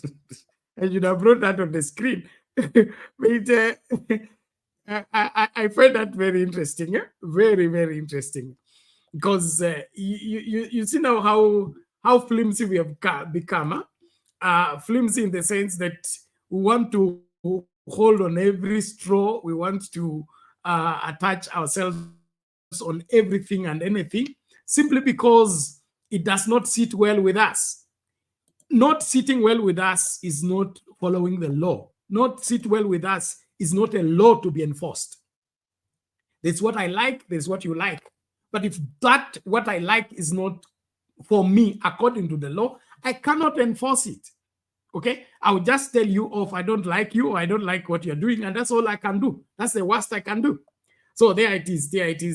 The dance on Omari's poster. It has been posted by Kenyan Punchline. Interesting. So the Ruto, that is RIP, that is being now. If the person is dead and is been reported dead, does he need to produce himself physically into the court of law and prove that he is dead? Does he? And then the person who is being accused for pronouncing somebody dead. Is he the pathologist? Is he the doctor?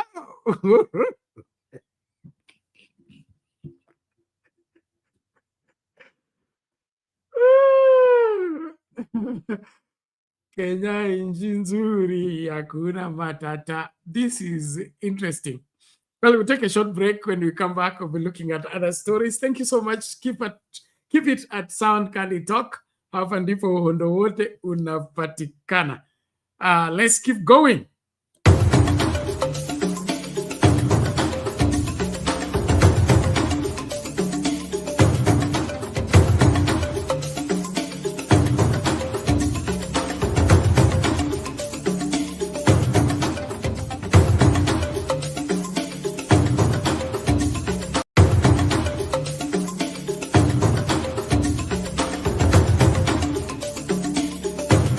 Tumekuwa kipaumbele kudadavua taarifa za kutwa kila siku kwenye Open Forum Political Show. Tangu Januari, sasa Disemba tunayo. Tunachukua nafasi ya kipekee kusema asante mtazamaji na mpenzi wa kipindi cha Open Forum Political Show na Sound Candy Talk. Unaposherehekea sikukuu ya Christmas na mwaka mpya, tunakuahidi mema zaidi. Sound Candy Talk, we wish you Merry Christmas and Happy 2025.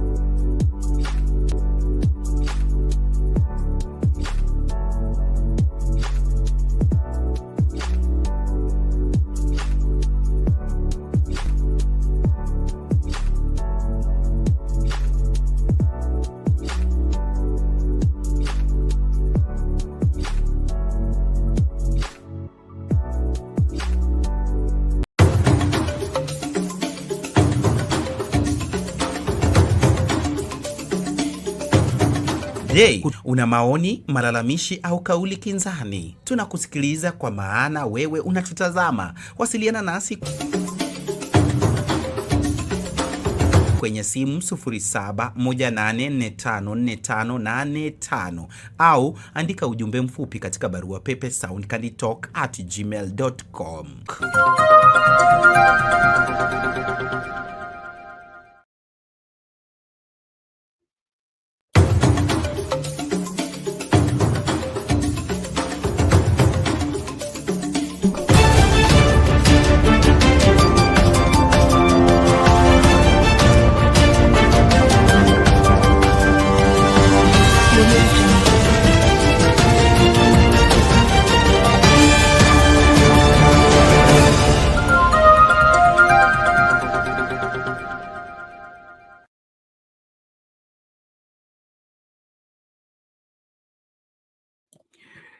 Welcome back, ladies and gentlemen. We're glad you're watching. Thank you so much for staying at Sound Candy Talk. We trust all is well. Kumbuka, matukio ya siku ni kipindi chetu kipya ambacho kinaangazia masuala kadhaa ambayo yamejiri kwa siku. Naletwa kwenu Shadrack na Kibali. Tafadhali hakikisha kwamba unakifuatilia. Kinawahi mapema, hakikisha tunakutana usiku huu kwa kudadavua mengi ambayo yametukia same day, and then of course addressing some of the issues that need to be addressed forcefully. And so please hakikisha kwamba you don't wait for the open forum. Wengi wanangoja open forum. Sound Candy Talk, we never close. We are either on the open forum, matukio ya siku, ama tunakuletea events zinazotendeka sehemu tofauti na viongozi tofauti. So we are full time on, and that is why any person thinking that Sound Candy Talk is open forum political show, that's hiyo ni kipindi kimoja. Hicho ni kipindi kimoja. Tunafanya vipindi vingi na wote ambao mnatufuata mnajua hivyo. Kwa hivyo wala wanafikiria sisi ni wazembe tunakuja hapa kupiga gumzo usiku. Kwa sababu hatuna lingine la kufanya. Sitaki kusema vibaya. Wacha tu nikamezee hapo. No, naomba hivi tafadhali tumakinike tunapoendelea kuangazia masuala haya. The DCI with a journalist. Now, I want you also to get into the other side of the DCI as we begin to look keenly on what's happening with our country. And now the DCI invading somebody's home in the pretext that they are coming at 11 o'clock in the night and demanding that the gate be open or they jump over. I asked a question. Is the DCI a law enforcement agents or a criminal center? Is the DCI supposed to stop crime or aid crime? Is the DCI supposed to stop Kenyans from being violated, or is the one violating Kenyans? That's a decision we must make. Why do we have these entities in the first place? Is it not for the safety of Kenyans? Is it not for the progress of the country? Is it so that there can be law and order? So invading somebody's home in the night and demanding that the door be open or you jump over, what are you if you're not a criminal? Well, let's listen to this story and then we break it down in pieces so that everybody understands it. Then thereafter, we'll look at the other aspect of graft, and then we'll be calling it a day. But what's happening in this country leaves a lot to be desired. Kenya Power Company member of staff has raised concerns about his safety after men claiming to be DCI officers invaded his home in Ruiru Thursday night in an attempt to arrest him that was only thwarted by alerting neighbors who stepped out to see what was happening to one of their own. Eliud Nganga, a senior engineer with Kenya Power Company and a preacher, believes the attempt to arrest him could be related to a sermon he delivered criticizing the Kenya Kwanza government. He has reported the matter at Gatongora police station and wants police to probe the incident and assure his family of their safety. Getete Njoroge reports. Thursday 11 p.m. at Varsity Ville Estate in Ruiru. Engineer Eliud Nganga can be heard arguing with men claiming to be officers from the DCI. Amwezi kuja kuingia kwangu juu nyinyi ni nani hata kama nyinyi ni DCIO. Mumegonga mlango nikata kuwafungulia. Hapana, nani hajafungua? In the clip, Nganga insists on establishing the identity of 6 armed men who had parked a double cab pickup and a station wagon outside his home. The men were, however, hesitant to identify themselves. Mnatafuta nini bila ruhusa? Kwani nyinyi ni nani? In another clip, 2 men who were part of the team are seen jumping over the fence minutes after they had assessed the compound. The men can be seen conversing after they realized that the pastor was adamant about identifying themselves. Minutes later, Nganga left the house and can be seen arguing with the men. There is confrontation and his son is seen rushing to the gate. Nikaanza kuwauliza mnasema nyinyi ni nani na mnataka nini? Wakaniambia hapana, hakuna mtu alinizungumzia. Ndio nikamwambia my son, fanya hivi, chukua hii gari namba zote. My son akichukua video, askari mmoja akaenda kutoa bunduki, akasema nitakuchapa. Nikamwambia kama utamgonga ama umchape utaanza na mimi. It is at this time that the team received a call from an unknown person and they abandoned their mission. Kila gari ilikuwa na driver ndani, hakutoka. Na kulikuwa na madamu ambao walikuwa kwa hiyo Subaru moja. So nikawauliza, sasa simniambie kile mnataka. Ni mimi mlikuwa mnataka, niko hapa, simnichukue ama mfanye kile mnafanya. Nganga, a senior engineer at Kenya Power Kiambu, and a pastor claims that he could have been targeted due to a sermon he delivered. Mambo mengine ambayo serikali inafanya inaweza kuwa inazuilia ili sisi kanisa tuwe tunapigia watu magoti. Kwa siku ya leo ukitaka watu wakufuate wanyume chakula. Wakati mtu ako na njaa, ukimwambia kitu chochote anaweza fanya. Hiyo ndio vitu ambazo mimi naweza sema nilikuwa nimehubiri mara ya mwisho. Na sijui kama ni hubiri ikaguza watu ama ikafanya kitu chochote. The family, which now lives in fear as they are unaware of the mission of the 8 men, have reported the matter at Gatongora police station. Police officers from Kenya Power had visited his residence to record statements from him. The incident raises concerns about intimidation of church leaders who have been vocal over the state of governance in the country. Gatete Njoroge, Citizen TV.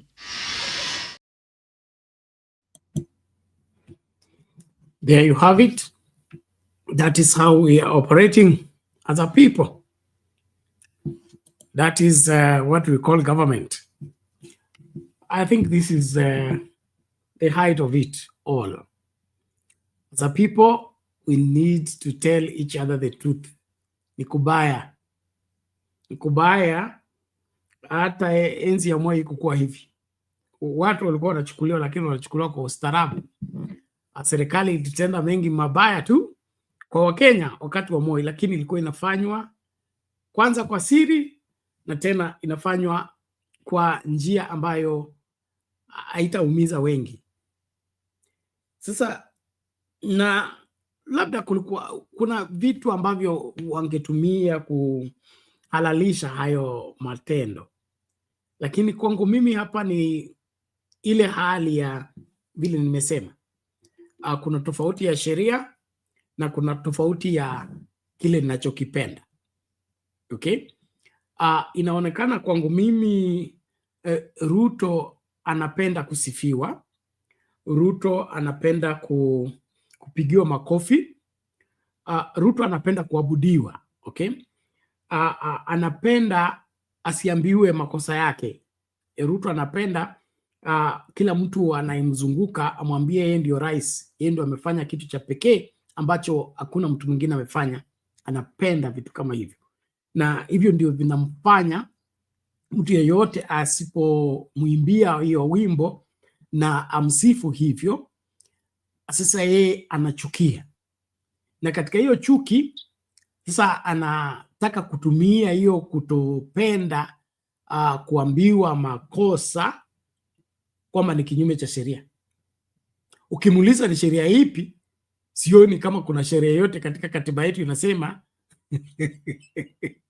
lazima usifu rais na lazima usimwambie rais makosa. Sijaona hiyo sheria, lakini kwa sababu yeye anapenda hivyo, sasa anataka kutengeneza imaginary laws and then use the law enforcement officers to go and enforce an imaginary law that does not exist.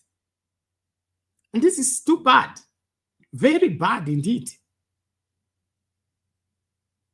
So look at this. This is an engineer at Kenya Power as well as a pastor. And then according to him, he believes that the sermon he preached is the one that brought him problems. I mean, has it come to this level whereby even the government want to regulate the sermons we preach in church? And if we preach, we should preach government? When did we become agents for government? Is there anybody to preach government who is preaching government better than William Ruto? Doesn't he believe in his own preaching? He now wants to hire the services of the pastors to also add to his preaching so that it becomes believable. You are either preacher of truth or not. So William Ruto, achana na mambo mingi. Fuata sheria. Kuongoza nchi ni kufuata sheria. Kushughulikia wahalifu ni kufuata sheria. Sio ile mtu unapenda ama upende. Sio kile kitu unapenda ama ukipende. This is madness. This is madness. So can we separate personal preference and constitutional provision? Can William Ruto sit pretty in his seat and function as the president of the Republic of Kenya according to the law and stop all these side shows? What is this with us? Can't we just have a country that is bigger than us? Should we reduce the country so that Ruto becomes bigger? Because this is what I'm seeing. I mean, Kenya is bigger than any of us. And Kenya will go on after all of us. So why are we reducing Kenya, squeezing it and putting it under our feet? That we become the law and the country now prostrate before us. How? If you can't handle a free office, get out of it. But this is a free country. The rule of law should prevail. Now, if the greatest scare and the greatest fear for William Ruto is demos, if we as Kenyans invaded the State House at 11 p.m. in the night and demanded the gates to be open, will he open? If you cannot stand the Gen Z in the city of Nairobi, wajafika kwa gate, they are just in the heart of the city. He cannot stand that. Now, what makes him think that this pastor, this Kenyan, should open door for unidentified people at 11 p.m. on the pretext that they say they are from the DCI? What is this? I leave for you to judge. But for me, something is out of joint and we must fix it. So as Kenyans, jitahidi kusema maswala ipasavyo na inchi naipenda na ningependa ikue bora kuliko ilivyo. Lakini uongozi mbaya hauwezi kusaidia inchi. Hili ni somo ambalo kila mmoja wetu anapaswa kujifunza na kulisimamia. Bad leadership will never make the country better. If you have not written it, write it down in capital letters. Bad leadership will never make the country better. It doesn't matter how long you keep that leadership. It doesn't matter how much you protect that leadership. It doesn't matter how much you feed that leadership. Bad leadership will never make the country better. Bad leadership will never make the people better. And so as we look at this, I want you to critically see it for what it is. Kenya is suffering for deficiency of leadership. The people in leadership position are there to use the position to do what they want, not to serve Kenyans and not to help the country. This is the saddest reality, which you must own up, that majority of the people in leadership position, they are not there for Kenya, they are not there for Kenyans. They are there for themselves, and they are doing it very well for themselves. That is why the entire country is bleeding, and they can't even feel it. How can they feel it if they are not part of it? What is their care about it if they are not part of it? And so, back to the starting point. The leadership we put in office determines the life we live thereafter. If we want better lives, let's not compromise when it comes to getting better leaders in office. Let's stop this tribalism. Let's stop this mutuetu. Let's stop all this regional balancing and so-called regional balancing and get competent people in leadership position. Competent people don't have to come from your village. Competent people don't have to come only from your region. Competent people don't have to come only from your tribe. I have been handled by different people, especially in the church world. And some of them are huge, big bishops. Okay, so there's one of my bishops is a bishop everybody knows. Bishop David Oyedepo was teaching us, and he said something. He said it doesn't matter whether you speak in tongues, and when you speak in tongues, the oil of God will be dropping from your head, God proving that you've been anointed. He said, if you don't have proper skill on how to fix my car, I will not bring my car to you. I will take my car to the dirtiest boy in the backside of the town who knows what he's doing than me donating my car to you on the pretext that you are anointed and you can speak in tongues. Then you mishandle and damage my car. Now, this is where we miss it. We think that people who are charismatic and can speak without blinking and they can ravel their tongue, turn it around and convince you that tunaanzia hapa chini, tukipanda hapa juu, tukieka namna hii, sinakuwa namna hiyo. Hey, mnachezewa hivyo karata. Okay? Put the person in office. They won't do anything. Kenyans, how long? I mean, we've been here before. We've been here before. And the sad thing is that, you know, I have been on this show for the longest time. Huh? And one of the things that we really did passionately and vehemently was to discourage Kenyans from electing William Ruto. That one I will confess, even in heaven. Okay, we did everything to discourage Kenyans from electing William Ruto. Now, there is a time when we were in the tail end of the campaign. As a time we now reached a point of no return. A point of no return means whatever decision you make is now upon you. Okay? And then I said that I wish I am wrong on my judgment of Ruto's performance if he became president. Okay?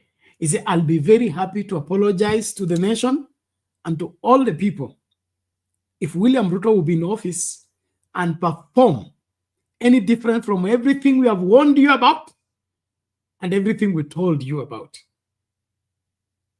Now, the reason why I'm saddened here is that William Ruto has not disappointed. I mean, everything we said has happened. Every warning we gave has been fulfilled. I mean, it's like William Ruto took our script, wrote it down, and began to work on it day after day. Now, I'm not saying this to brag about me or market myself. You know, I don't do that. What I want you to see is that I feel like it would have been better if our fears about William Ruto, our speculation about William Ruto, our assumption about Ruto was wrong. But he has proved us right every inch. But the sad thing is that Kenyans are still buying into that madness and they still want to experiment with leadership again. Kenyans, you're like that lover who is, you know, has eloped with somebody and this person is abusing her, beating her, starving her, and then she runs back to the parents.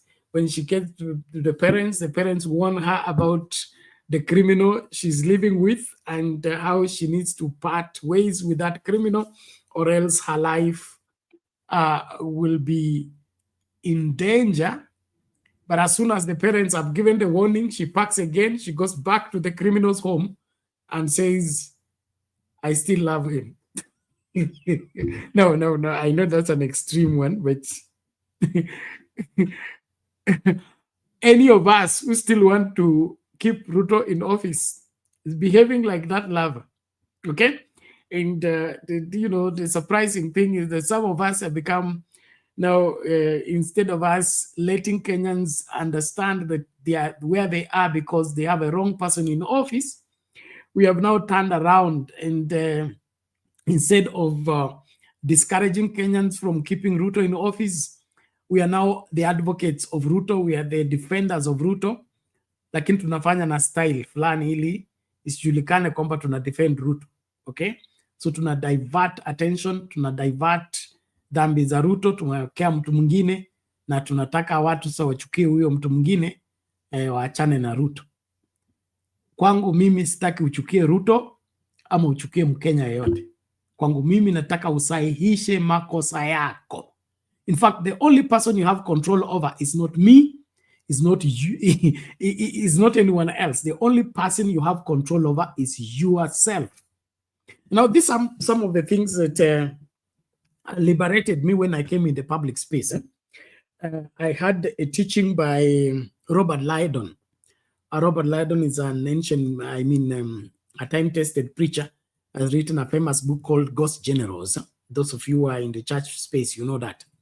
So I listened to his tape many, many years ago, and he was talking about how to be a free preacher, okay? How to be a free preacher who cannot be manipulated by people and therefore not be able to say what he came to say simply because the people may not like what he came to say.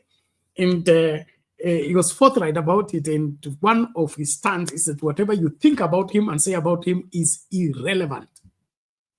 That reality also got very much, built in me by being handled by Reverend Tunji, one of our Bible school teachers, who came up and now, driven that in my head completely, that what you think, your opinion of me is irrelevant. What really matters most is not what you think about me, what you say about me. What matters most is what does God think about me. And I'll give you a story as I wait for Mama to come, and then probably we are not too much. We don't have all the time. We may be closing in a moment from now. It's a story here. It's a story of our friend. Those days when we were a small church and we were struggling. I mean, those days we could do a church bulletin and carry it on diskette. Those of you remember what a diskette is. Then we'll be, running around the estate looking for where we can get a printer to print the church bulletin. And so we had like a small computer. And so we'll type everything, edit everything, get ready. And then now you carry it on a diskette. You go arrive at the printer place. The diskettes will refuse to open. And you come back again, pick the document. And, it was terrible. So it was, the people working at our church office were suffering. And that time we were very strict in terms of, you don't come and tell us that it did not work. It has to work. If it can't work by physical effort, enforce your spiritual power. We must have the bulletin. And so probably if that bulletin we're dealing with it is Saturday evening, the bulletin should be ready tomorrow morning. It has to be in the service. And so that time it was very, very difficult if it's evening, the place where we print, they may close before we go. So we have to work very fast in terms of balancing everything. Make sure that you carry the document on several diskettes so that in case one diskette does not open, you will open another one and they print. Other places you go to print, the fonts will change, the bulletin will scatter, and then you have to rearrange it afresh. You are not the expert, you just went to print and things like that. So we used to suffer in our office as we were working on the church bulletin. So there was this time, one of our friends, is called Wiki, came to visit us, and he brought us a small printer and said that he was working for someone and he gave it to him as a gift. So he has come to give it to us as a gift. We use it for church printing, and that was a huge, huge milestone in terms of getting relief that at least there's no running around with diskettes when it comes to printing church bulletin. And so my assistant is called Pastor George. looked at Wiki and he was so touched because, you know, he was the frontliner in terms of running around with the skates looking for where to print. So he looked at Wiki and said, Wiki, you are a good man. Hey, you are a nice guy. Wow. You're a very, very, very nice guy. Thank you so much for this. Now, the reason I share this story everywhere is Wiki's response. Okay, I didn't, you know, didn't take serious what Pastor George was saying. What really touched me most was Wiki's response. Okay, after Pastor George showering him with all these praises and how nice man he is, on how good he is, and on how he's a teaching time, on how he has saved us a great, great, you know, service to the church and all that. Wiki just kept quiet, and Wiki is not, you know, is not very vocal, but he kept quiet. And then lastly, I want you to listen to this credit. Wiki looks at Pastor George and said, how I wish that God was the one saying those things you are saying. How I wish that God is the one saying those things you are saying. Now, that to me was the main issue in that matter. Do you know what? Many of us will settle for the praises of men and think that because men are praising us, then God is praising us also. But Wiki knows the difference, that people can tell you anything. But whoever says what is valid and whoever matters most is what God thinks and says about you. So in this public space, everybody will blow their trumpet, will say how nice they are. They will even come and tell you how nice you are. But God knows us all. And the most important person to score in their eyes is not me. It's not you. It's in the eye of God. And I share this so that we all begin to appreciate that don't come to the public space when you don't know how to keep afloat in the public space. The worst place for you to come and expect to be praised, to be loved, to be liked is in the public space. Because as soon as they like you, they'll begin to manipulate you. And if you can't be manipulated, they will revolt against you. And when they revolt against you, they won't say anything nice again about you. And if you are depending on them saying something nice about you to keep going, you will die.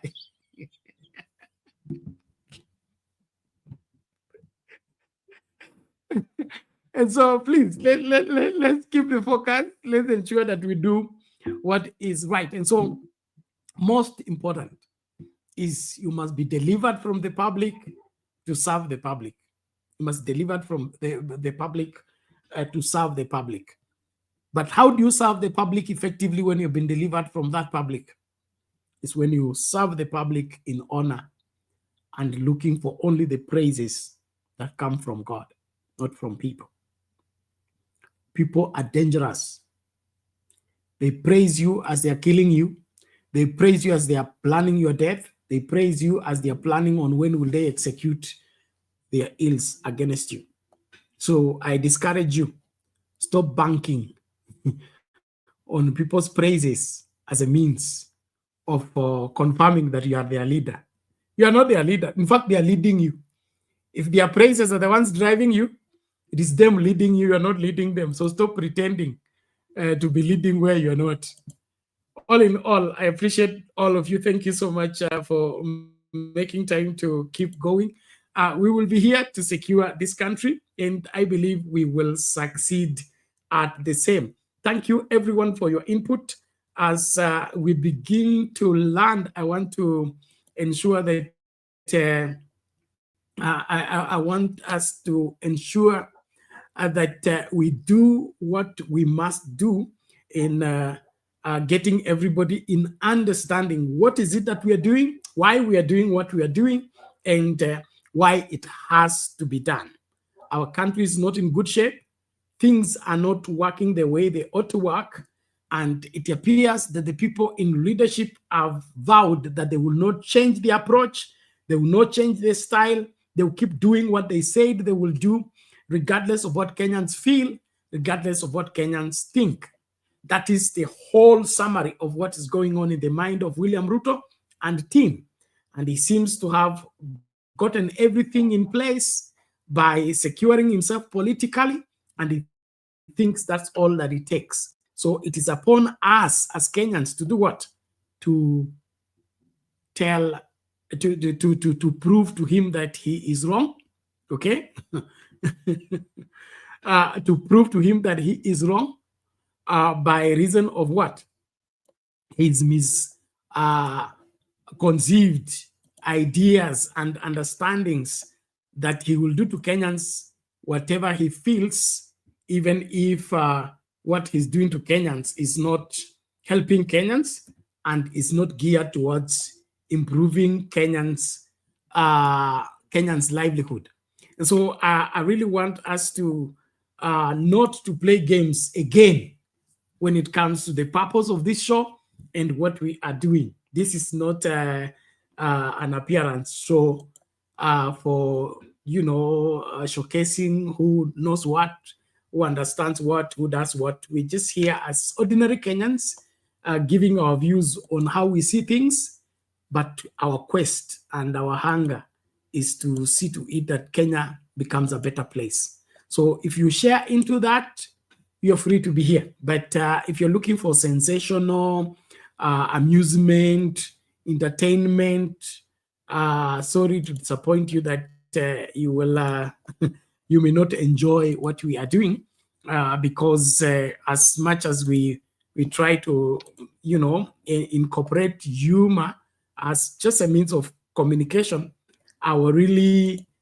business is to make Kenyans make sense of their politics, take responsibility, and do what they must do, and that is save this country once and for all. So let's be here, let's do what we must do, and let's ensure that everything that pertains to the future of this country, welfare of this country, and of course, right leadership of this country cannot be taken lightly and should not be traded for anything. So not be for anything means, what is this? My downloader is failing. Okay, there are some propositions, some videos I need to play, but I'm yet to ascertain them, so you will spare me. Let me just see if this can play out without being downloaded, and then you pick from there.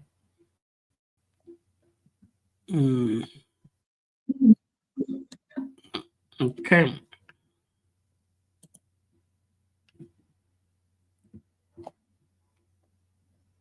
Okay, one moment. Let me see if I can get this. I'll have to song mbele. One moment. Is this the one? No. Sorry about that. That's not it. Just hold on. Okay, it's here. And then we give that. Okay, share from there. Will it work? Okay, there we go. Well, let's hear what Kenyans feel about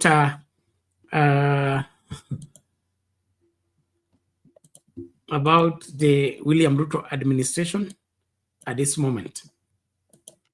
His Excellency Samoei Ruto, tangu ingia kwa serikali, kazi nayo umeifanya. Sisi kama mama boga, ukatutegea milioni 50. Tunaelewa bado ni kuzipanga unazipanga. Vijana wetu wa pikipiki, ukawategea milioni 80. Sasa hizo ninajua zinataka muda mrefu, tukupanga hizo mabilioni sio rahisi. Sisi kama Wakenya ukatuhurumia. Tuache kulipa nyumba za wenyewe kama bed sita. Tulikuwa tunalipa 3,500. One bedroom 7,000. Ukatujengea nyumba za bei nafuu. Bed sita ni milioni 3. One bedroom ni milioni 50.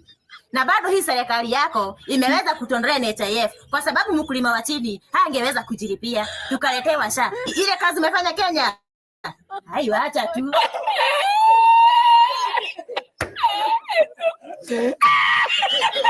Niliona hii video nikacheka tu peke yangu. But on a serious note, mimi sijaisikia mtu akiteta story ya NHIF. NHIF ilikuwa inafanya kazi, but for some reason hawa watu wanasema NHIF is not enough. Lazima tuletewe SHA, SHU, Taifa Care ama whatever the fuck wanaisema. Manze tumefunguka macho. Hii kitu ni scam. Hakuna mtu anaitaka. Rudisheni NHIF, acheni ujinga. Wacheni William adanganye hiyo kitu imtoke. Wacheni tu adanganye imtoke kabisa. Watu wataita. Mnawacha mtu asimame mbele yenu awaambie kesho tumeleta chuma ya kujenga whatever he said. Na mnaitika. All right, so guys, as you can see, leo nime make it to an airport. My first time in an airport, so that means I finally get to have an opinion, which means I qualify as a Kenyan citizen to have an opinion. So I have an opinion, guys, honestly. So let no one ever say we've never been in an airport. Kwa sababu leo tumeingia in one. This is JKI. I'm just showing you how an airport looks like, so that in future when someone tells you you shouldn't have an opinion about an airport because you've never been in one, you guys can come back to this clip na muangalie venye airport inakaanga, so that maybe finally your opinion can be valid. Ati Saju sijaienda airport. Ati juu sijaipanda ndege, sifai kuwa na opinion nikiona bullshit ikiwa peddled hapa na mapolitician. Ati juu sijaiona ndege na kazi ndani, nikiona watu wakifanya corruption na airport yetu, one of our most biggest assets, nafaa tu kunyamaza. Kwendeni huko. Hadi watu mmezidi yala. Kama ulisema Adani must go, na sizo haujai kanyanga airport. Hata ujaenda, you're not even exposed to other airports, au ujai travel. Rais anashangaa ulitoa pia audacity ya kusema Adani must go and you're not even exposed. Apparently, fukata deals mbaya za nchi yako, unafaa kuwa exposed. Pia ilisema kuna pepo inazunguka Kenya yenye inafanya mpinge vitu mzuri. What? Mkishika hiyo pepo. But nasikia kupata hiyo pepo ni ngumu kwa sababu most of the time hiyo pepo inatemeanga na security, hiyo pepo ina fly kwa haya most of the time, so kuipata ni ngumu. But in case muione ka photo and then tag us, tuambie tumepata ile pepo yenye inasumbua Kenya. Sensational. Basi mimi ni ibilisi. Manake wewe umepinga kila kitu cha serikali. Mimi nao nimekubali. Mimi ni ibilisi. Wakuita ibilisi MCA tricky. Tuseme pepo wa kupinga affordable housing ni pepo. Ni pepo. Wa kupinga SHA na SHIF ni pepo. Ni pepo nyeusi. Ni pepo nyeusi. Pepo mchafu ni wa kupinga Adani. Adani. Alafu pepo wa affordable University funding model. Huyo tu ni shetani. Hizo pepo zote zikiunganishwa zinaunda ibilisi. Ibilisi. Kuna watu nazungumza na wao leo hii ambao ni ibilisi wa serikali. Basi bibi Jabeni. Na tunataka tukemee leo hiyo pepo hapa. Mimi Jabeni hata nimeacha kuwa mchungaji. Fukuza. Mimi ni ibilisi kabisa. Yani tumefikisha Prezo place ingine mpaka anatuita pepo, Yani tumekata zile vitu zote anataka kufanya mpaka ametuita pepo. Yani mimi ni ibilisi juu sitaki corruption kwa country yetu, Mimi ni pepo juu sitaki corruption ikihappen JKIA, Mimi ni ibilisi. Sawa tu, haina shida, wacha nikuwe ibilisi basi.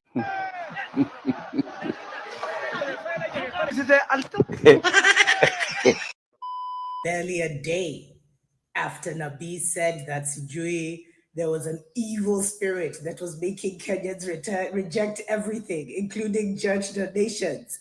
Ole Sapit has ordered that Bungoma archbishop or bishop or whoever, I think he was a bishop, to return the 5 million he was given from Nabi. Did you guys see that tape? Yo, they will not believe. They will not believe, yo. Hey, now that the church has joined in the revolution, this thing is unstoppable, man. And it's just boiling so nicely. Mimi personally napea Mr. Ole Sapit a standing ovation. Thank you very much for standing for the cause. Asante sana for seeing through the bullshit and standing for what is right. Hao ndio watu tunafaa kustand nao. Mmeitwa mapepo chafu na Masko. Amesema kuna mapepo chafu hata akipeana sadaka kwa church zina complain, akipeana 5 million za sadaka zina complain. Amesema kuna mapepo chafu kila time ni kucomplain about SHA, hazitaki SHA, zinasema ati ni mbaya, well ati ni poor. Amesema kuna mapepo chafu hazitaki affordable housing, ati amebuild hizi nyumba but kuna mapepo zinasema hizi nyumba si poa. Amesema kuna mapepo chafu kila time ni kucomplain wakisema ati venye economy si poa na ati imeimprove according to him. Amesema kuna mapepo chafu zenye hazitaki maendeleo, zinataka tu tubaki ati nyuma. Ati hizi mapepo zinafaa kuwa stop. Hebu mniambie nyinyi ni a part of this mapepo mbaya zenye Masko wanasema? No. Mr. President, nimesikia umesema Wakenya wameingiwa na pepo ya kupinga kila kitu. Let me ask you, Mr. President, this young man on the street, his conscience told him there was something wrong with Adani. Kenyans told you that they have done their own research worldwide. Adani are corrupt people. But you went ahead and engaged Adani. Why? Because mulikuwa mnakula 10%. 9.2 billion wewe na marafiki wako wa kisiasa, that is the cut mulikuwa mnapona Adani. That's why you are telling Kenyans Adani are okay. Kama si US, Wakenya wangedhani tunapiga propaganda za kusema Adani are corrupt. Mr. President, we are stopping your evil intentions. Kama ni mambo na SHA, unasema Wakenya wanapiga mpaka SHA. Mr. President, tell the Kenyans the truth. That on March 15, around May, you appointed your long-time business partner, Cyrus Mutwa, to be the digital head of this digital insurance. Kenyans know that. There's no way you can appoint your long-time business partner to a national program like that, na Wakenya wasione na wajue ni biashara unafanya na maisha yao. Just tell them the truth. Wacha kusema ati Wakenya wanapinga kila kitu. Hatupingi. You are a president at the time Kenyans are woke. They can see these things and they can tell you on your face.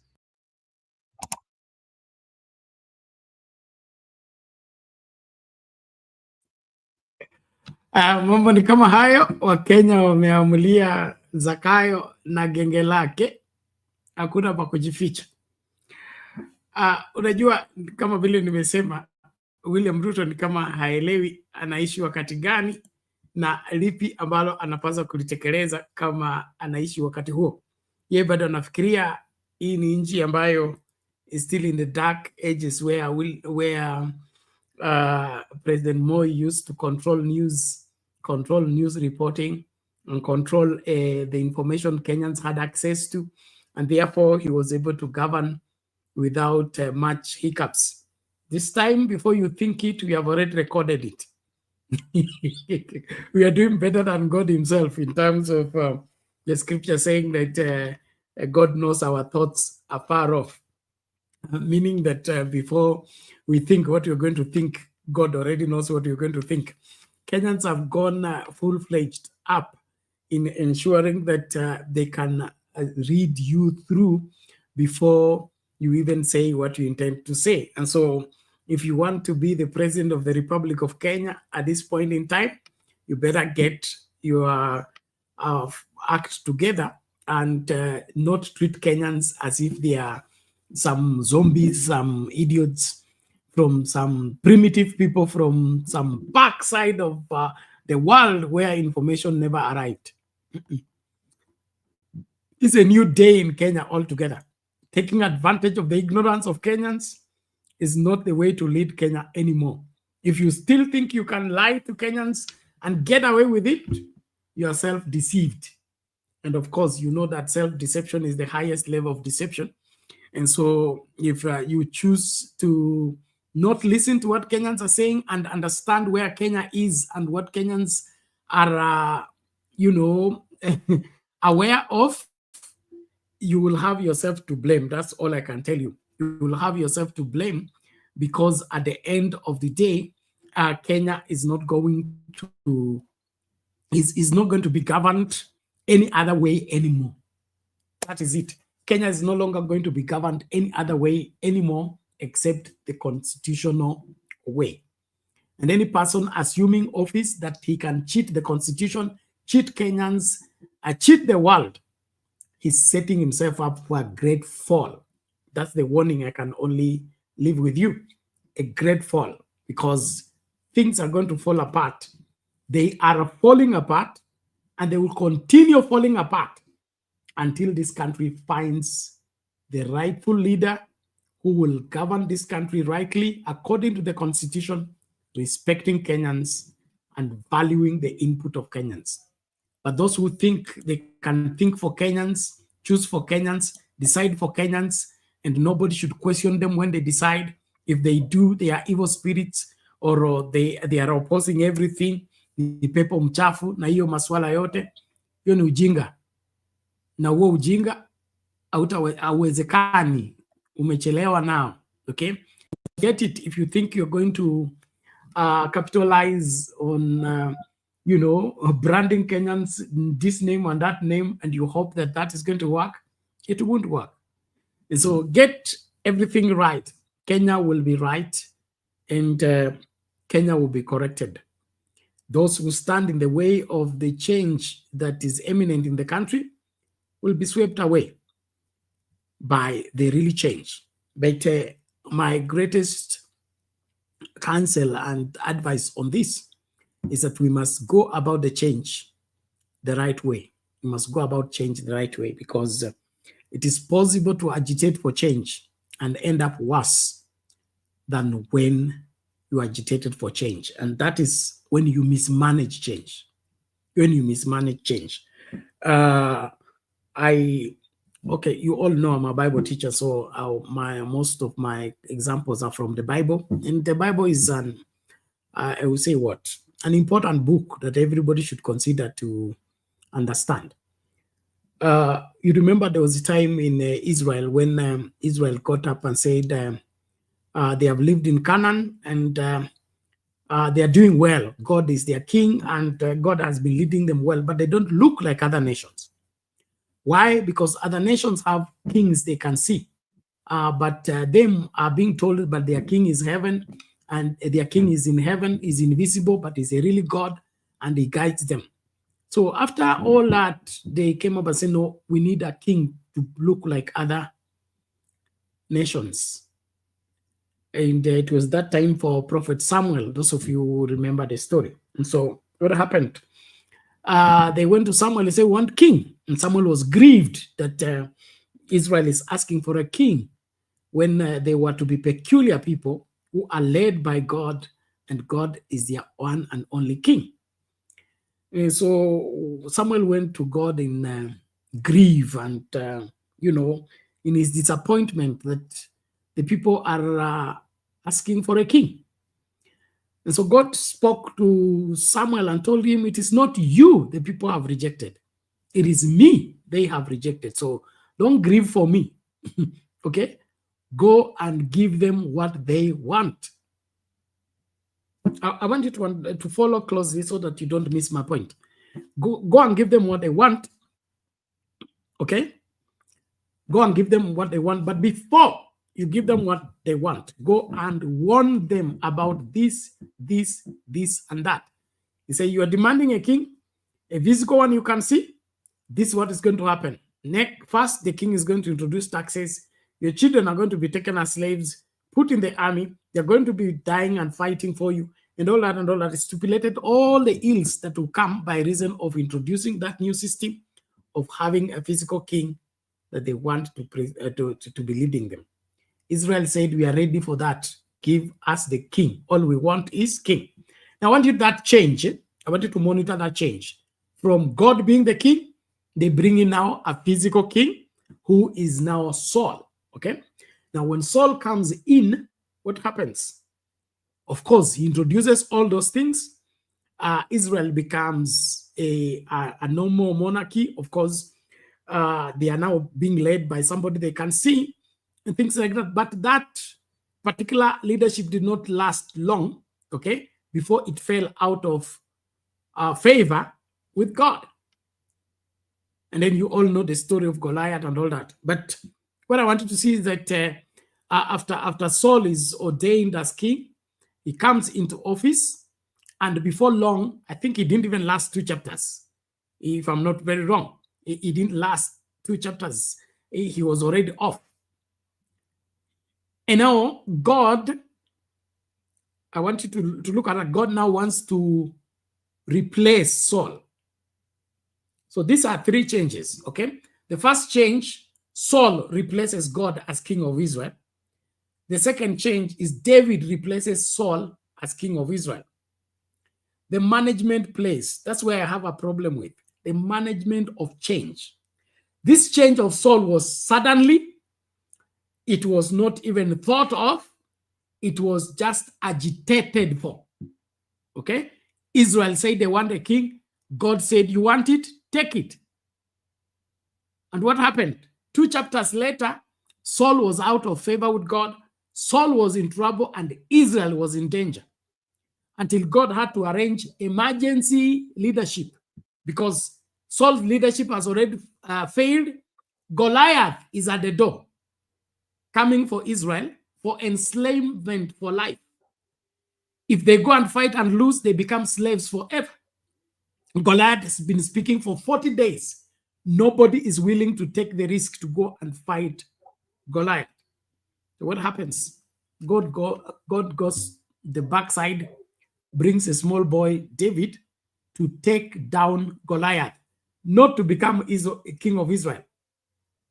So David comes in as an emergency arrangement of this scenario that is already out of order. The leader is in office but doesn't have guts, doesn't have courage, doesn't have wisdom, doesn't have the know-how to tackle the problem of Goliath. So David only comes in as an emergency arrangement by God to tackle the Goliath problem at that point in time, but not to replace Saul and not to take over leadership. So we must separate those 2 things. Many of us think that slaying Goliath is equivalent to becoming king. Slaying Goliath is equivalent to taking leadership. That's not one and the same thing. That's not what the Bible teaches, at least. My aspect of preaching and teaching is to make the Bible say, not, to let the Bible say and not make the Bible say. So he comes in to tackle the Goliath problem. Fortunately, he succeeds in bringing down Goliath, and Israel is finally free, because losing against the Philistine meant Israel goes to slavery. Now that Goliath is dead and the Philistines are now, taken care of, Israel is free. They are the ones who take the slavery position, the Philistine. But here's my point. God wants to change the leadership of Israel from Saul to David. But what does he talk about David? He said, I found David a man after my own heart. He goes for character. The other part, he said, find for them a king. Anyone, take the position. But this time he becomes very strict. He wants a man after God's own heart. He wants a man who will do only his pleasure, who will fulfill his purpose in all his days.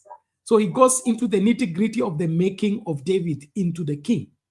So David is anointed, yes, but he does not assume office right away. Where does he go for tutorship? At Saul's place, okay? But Saul's responsibility is to groom David to become the king of Israel. That is going to be the king who is on record to be the best king and the longest serving king. Is it longest serving king? But the most exemplary king of Israel, David, that the covenant of David is there. And then, of course, it's only David. Of all the kings of Israel, it's only the David that has a celebration in Israel, including today. There's a day of David. There's no day of Solomon. There's no day of Jehoshaphat. There's no day of only David has the day of David celebrated in Israel. But what I wanted to see is that the management of the change is as important as the change we agitate for. If we want better leadership, then we must manage the change more strictly and more forcefully. So what I want Kenyans to transist from is the assumption that getting rid of Ruto means better life for Kenyans. It can be worse life for Kenyans if it is not well managed. And I believe that's what we all need to invest into, that we should not just get anybody to replace William Ruto, or we should replace William Ruto with anything, because that's what I'm getting in most of the platforms. Okay, you say if a rat stands against Ruto in the election, I will elect the rat. If you are an animal, I mean, the expressions that are being used, it means that there's no consideration of standards, there's no consideration of what is valid in terms of getting rid of William Ruto. You can get rid of William Ruto and end up in a worse place than you did under William Ruto. And so I want Kenyans to sober up and begin to critically look at this. How do we navigate from where we are to where we ought to be? Are we investing in the right thing? Because this leadership of Kenya is more complicated than you think. And don't forget, the vultures are always there. The vultures are always there. The home guards are always there. They didn't go to the bush. When Kimathi and the other leaders of Mau Mau were in the bush fighting the white man, they didn't go to the bush. They were hovering around State House. They were hovering around power. They were hovering around there. And as soon as there was a door, they jumped on it. And see what has happened. 60 years down the road, they're still in charge.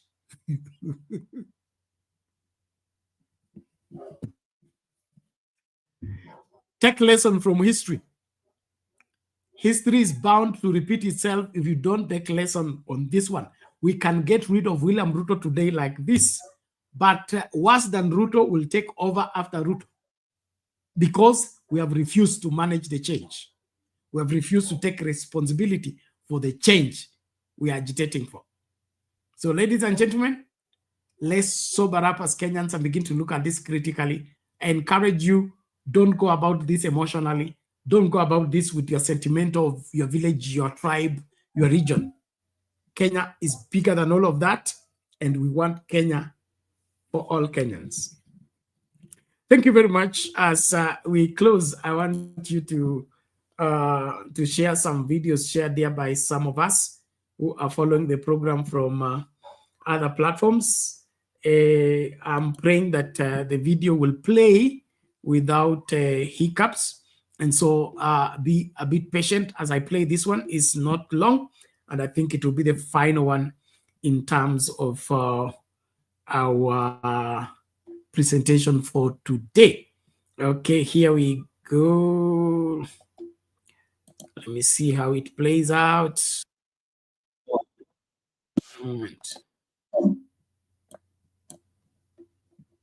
Okay, one moment. Here we go.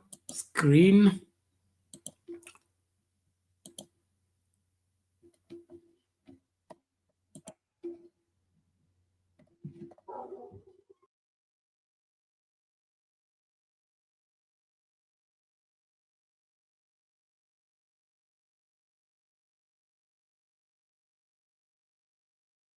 Look at this man. He's a very wealthy man, but this guy is not wealthy. Can I have like 10 brothers if you can? This guy is wealthy. He can afford anything he wants to buy, but he wants something more. It's called power. To have power, you need more than money. It is for the poor man that money is for purchasing items. When you go higher, money is to buy this. So to move from wealth to being powerful, you need to have them in your pocket. And to have these guys in your pocket, it is only important that they are very poor. So at this point, poverty is of high economic value for this guy. It has high purchasing power. It is important that the poor is poor so that the powerful can be powerful. Without their poverty, he can't lead them. So he needs to control these guys. He's just the only one. They can shake the table and take him off, but he has the money to buy their loyalty. The loyalty of a poor man is cheap. Now listen to this. When they come to him, he can never give them what will bring them out of this state, because he need them in this state to control them. That's why you complain. In Africa, why is it few cups of rice, caps, and all those things? Because they need to be coming every 4 years. Poverty is a very powerful tool. It keeps the powerful in power. If care is not taken, even the church will bow to this. As long as he can steal treasuries and say it's tight,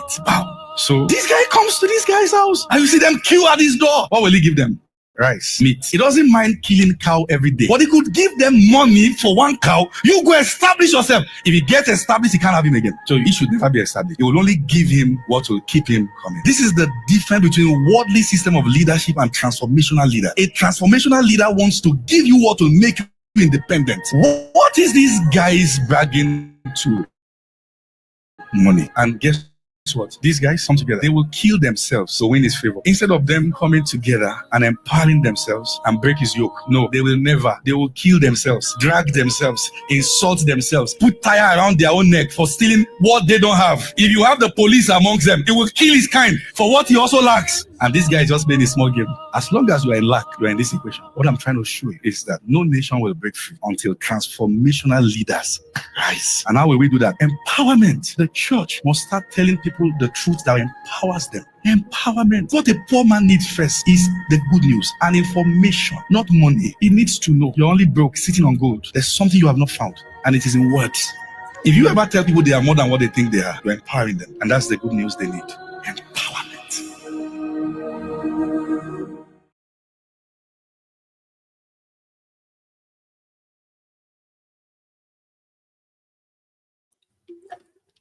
There you go, ladies and gentlemen. You now get the true picture of what we are dealing with and why we should beware on what we are propagating as a people. And so as we bring the curtain down to the show, I want you to begin to think differently. That's the whole essence of this show, okay? This show is not a propaganda show. This is not a sensational show. This is a sobering show where Kenyans find answers to their questions by engaging with other Kenyans from different parts of the country. And so those who are looking for anything else, it will not be available until, we want to be part of the solution, not part of the problem. And we want Kenyans to come here and use this place as a dictionary and factual finding place, not just a place where people come to pass their time, kill their time, and feel entertained. That one, especially on this particular specific show, I want soberness to prevail, and I want people to come and walk away with something after they have watched the show. I'm happy Mami is done. I think she will take the next few minutes, make her submission, and then we begin to call it a day. Mama, I hope the visitors are now taken care of. Yes, Bernard. They just came in, wow, without me knowing, it is good to have friends, and they are my neighbors from Uganda. They just come to say thank you for what happened, connecting them with our chair. So, mambo ya leo Bernard. Unaniambia ati sasa NHIF imeenda, alafu tumesaa mtoto moja lakini iko na kichwa na shingo na mguu, na haisemekani hii ni shingo, haisemekani hii ni mguu. Bernard, usipochunga, tunaambiwa ukiwa na machungwa kwa mkono na unaangalia kwa miti kuna machungwa mingi imeiva sana na hujatoa, labda imekulwa na dutu ndani. Sasa you drop what you have, unakimbilia kitu yenye unaionea juu ni imerembeka kweli kweli, but ndani humu ujui what is inside.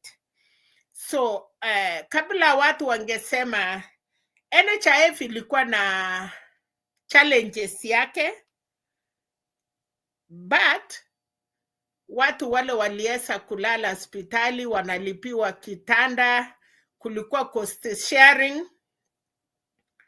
For me, ilifanya kazi Bernard. Ilifanya kazi kubwa kwa wamama, kwa watoto, kwa watu wagonjwa, dialysis, mambo mingi.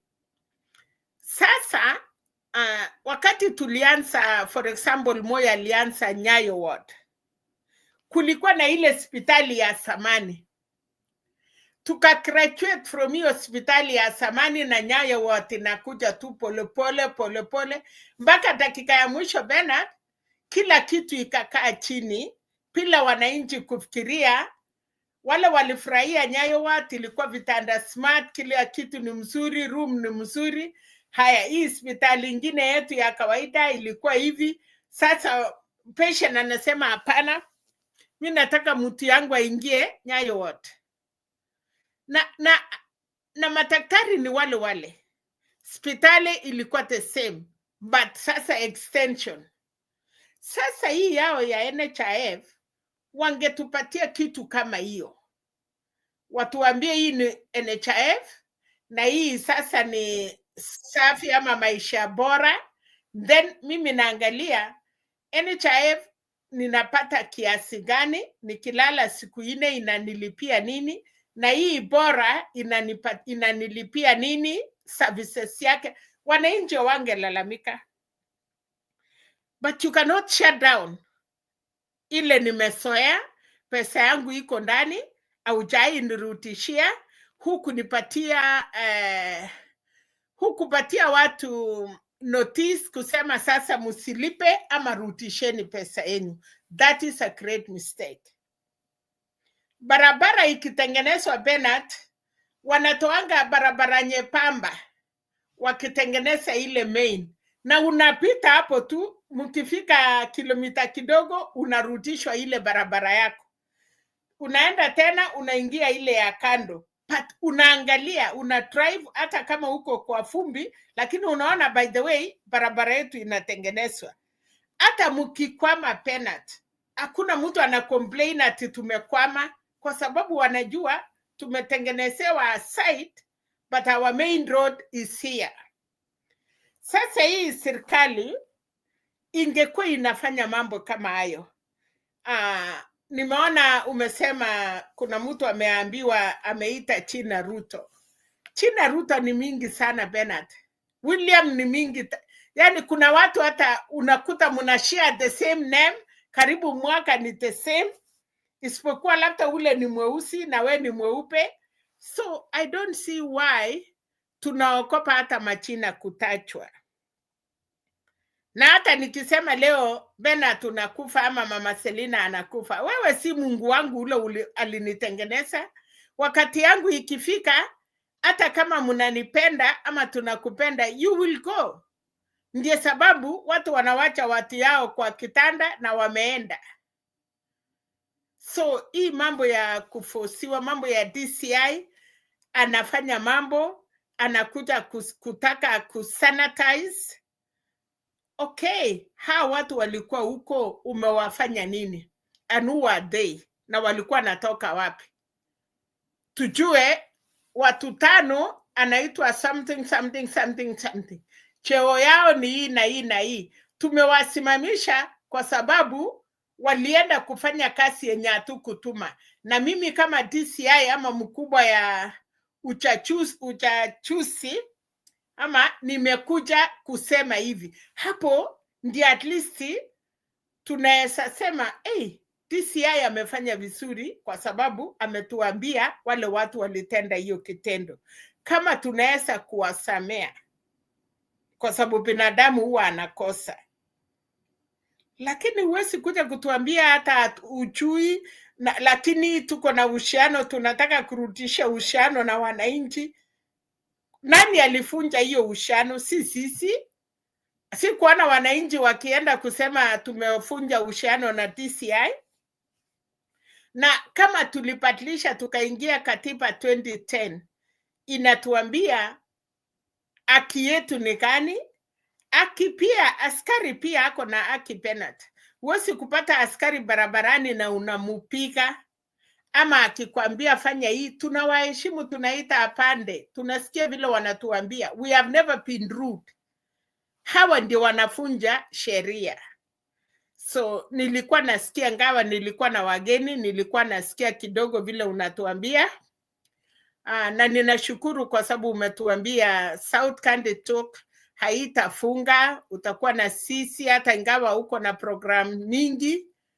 At your scheduled, unapima, unajua from time, unaenda sokoni Bernard, unaona kani inanunuliwa sana. Lakini pia hii wananchi, si wale panelisti kama Mama Selina, ni wananchi wako na hamu na wanataka kusaidiwa. Na wanafurahia wakati huu ni kama asubuhi Kenya na unakuta watu wanasikiza. Huku mahali tuko wengine ni jioni, watu wanatoka makasi, mtu amechapa shift Bernard, lakini anatupa manguo, anakuja anasikiza. So na nchi yetu itakuwa mzuri ili tuseme sasa yale ilifanya tuanze hii show tumemalizana nayo. Tuko katikati. Na tukiwa katikati hatuna tofauti na wale tunawauliza maswali. Kwa sababu wale walianza tunawauliza maswali, mlituacha mkafanya, na sisi wenyewe tumefanya nini? Where are we? Kwa nini tumetoka? Tuko sawa. Kama unalaumu huyu, hata we kwanza. Ndio sababu ninashukuru mwenye alisema hii vidole ukionyeshana moja kwa wengine yote ine inakuangalia. So nashukuru Bernard, you take your time.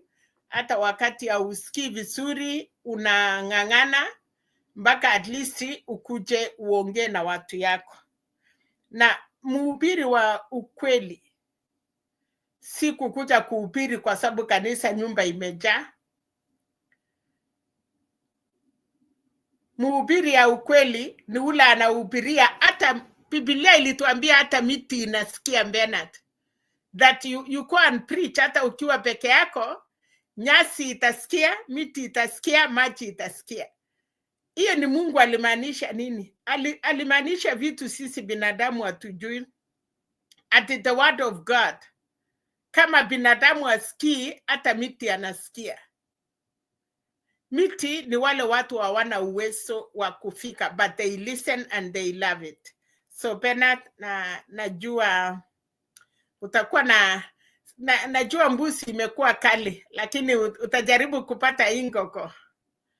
Ngawa ingoko naye, nasikia mnaweka sahi mpaka 1,000 karibu 3 akijogo ile tulinunua pane 500. Kwa nini mnaongeza hivyo? Situfuke kuku mingi Bernard. Hii maisha ya kununua ati kuku 2,000, 1,000. Kwani situfuke hii wanyama ikue mingi Bernard? Na hiyo ndio shida yetu ni najua ukiwa msimamizi wa tuseme maziwa dairy cooperative, na wewe pia ni mkulima, okay? Wewe utataka bei ya maziwa ianguke. So hata wakulima wengine wakileta maziwa waambia imetosha, ili ikikuja sana bei ya maziwa itafanya nini? Itaanguka. So shida ya Kenya ni wale wanapaswa kutusaidia price ianguke, hao ndio wanatuuzia hizo kuku. So wanaona hiyo msimu ikifika, hizi fichwe kwanza, hizi kuja tuuze hiyo 3,000, na zikitosha tutafungulia hizi zingine. So ni masuala tu ya ufisadi, si eti hakuna kuku za kutosha. Wakulima wa kuku ni wengi. Hizo kuku zikiachiliwa sokoni, kuku itarudi shilingi 300, 200 kama kawaida. Lakini kwa sababu wale wanaongoza uchumi ndio wale ambao wanasimamia uchumi, ndio wale wauzaji, ndio wale wafanyabiashara, hao ndio wa kuuza mayai, basi tumejikuta Nasema hivyo Bernard, nafananisha Kenya na jirani zetu Tanzania na Uganda, ya kwamba chakula iko mingi mpaka hakuna njaa, mpaka unakuta, unajua, sijui kama sisi yote tumetembea, unajua Kenya ndio tunakuanga na quality butcher, lakini sehemu zingine bela nyama inawekwa hapo kwa nje, hata unapata kando ya nyumba ya nyasi na ng'ombe iko hapo imeng'ing'inia. So unakuta mahali nchi yenye iko na chakula mingi pena, tuseme sasa mayai, kuku, ile vitu watu wanatumia hata ile mtu ya chini. Ati imagine hata sukuma unaambiwa kitunguu moja pena ni 50 bob. Ni 50 bob kwa sababu sisi hatupandi. Hapa Amerikani utashangaa, hii miti yetu ya nyasi, hii kitunguu ya nyasi yenye hatupendangi. Unajua tunanunua pesa ngapi pena? Ine 1, 2, 3, 4. Tunanunua $4. Hiyo $4 ni karibu 500 ama 600. Hasa unakumbuka nyumbani ile kitunguu ya nyasi, ile ya nyasi hata si watu wapande hiyo ichae. Hii ingine kwa sababu unaona tunalia uchumi na sisi wenyewe tunafukuza hiyo uchumi. Kama kwangu nimepanda kitunguu, niko na nyanya na simejaa, tukipeleka sokoni tutapata ya kutosha na ule ana atapata pena. So nafikiria pia wale watu wanafunza watu yetu ati unajua leo nilienda sokoni nilikuta pena alikuwa na machungwa, Mama Selina alikuwa naye. Next time badala mimi ninunue machungwa nikuje niuse nitafute ile mzuri na nimekasirika, nimesema hiyo kasi pena alikuja kuniharibia. Hakuna kitu kuharibiana. Tutanunua vitu kama sasa, for real, nasema ukweli. Sasa hii mambo ya kuku, sababu ni Christmas, tumeshinda kuchunga kuweka hata kuku ile yetu ya kienyeji. Haisiru ninunue hiyo 600 kwa sababu ni ile mzuri. Pena kwa nini tunakubali ati mpaka Disemba? Alafu baada ya hiyo sijui soma kuku inaendanga wapi, lakini hairutingi chini. So kumaanisha ya kwamba Penat, wacha sisi turuti kuwa na chakula ya kutosha, na serikali yenye inanyima watu yake, ama hiyo masiwa unasema lete masiwa ikuwe mingi.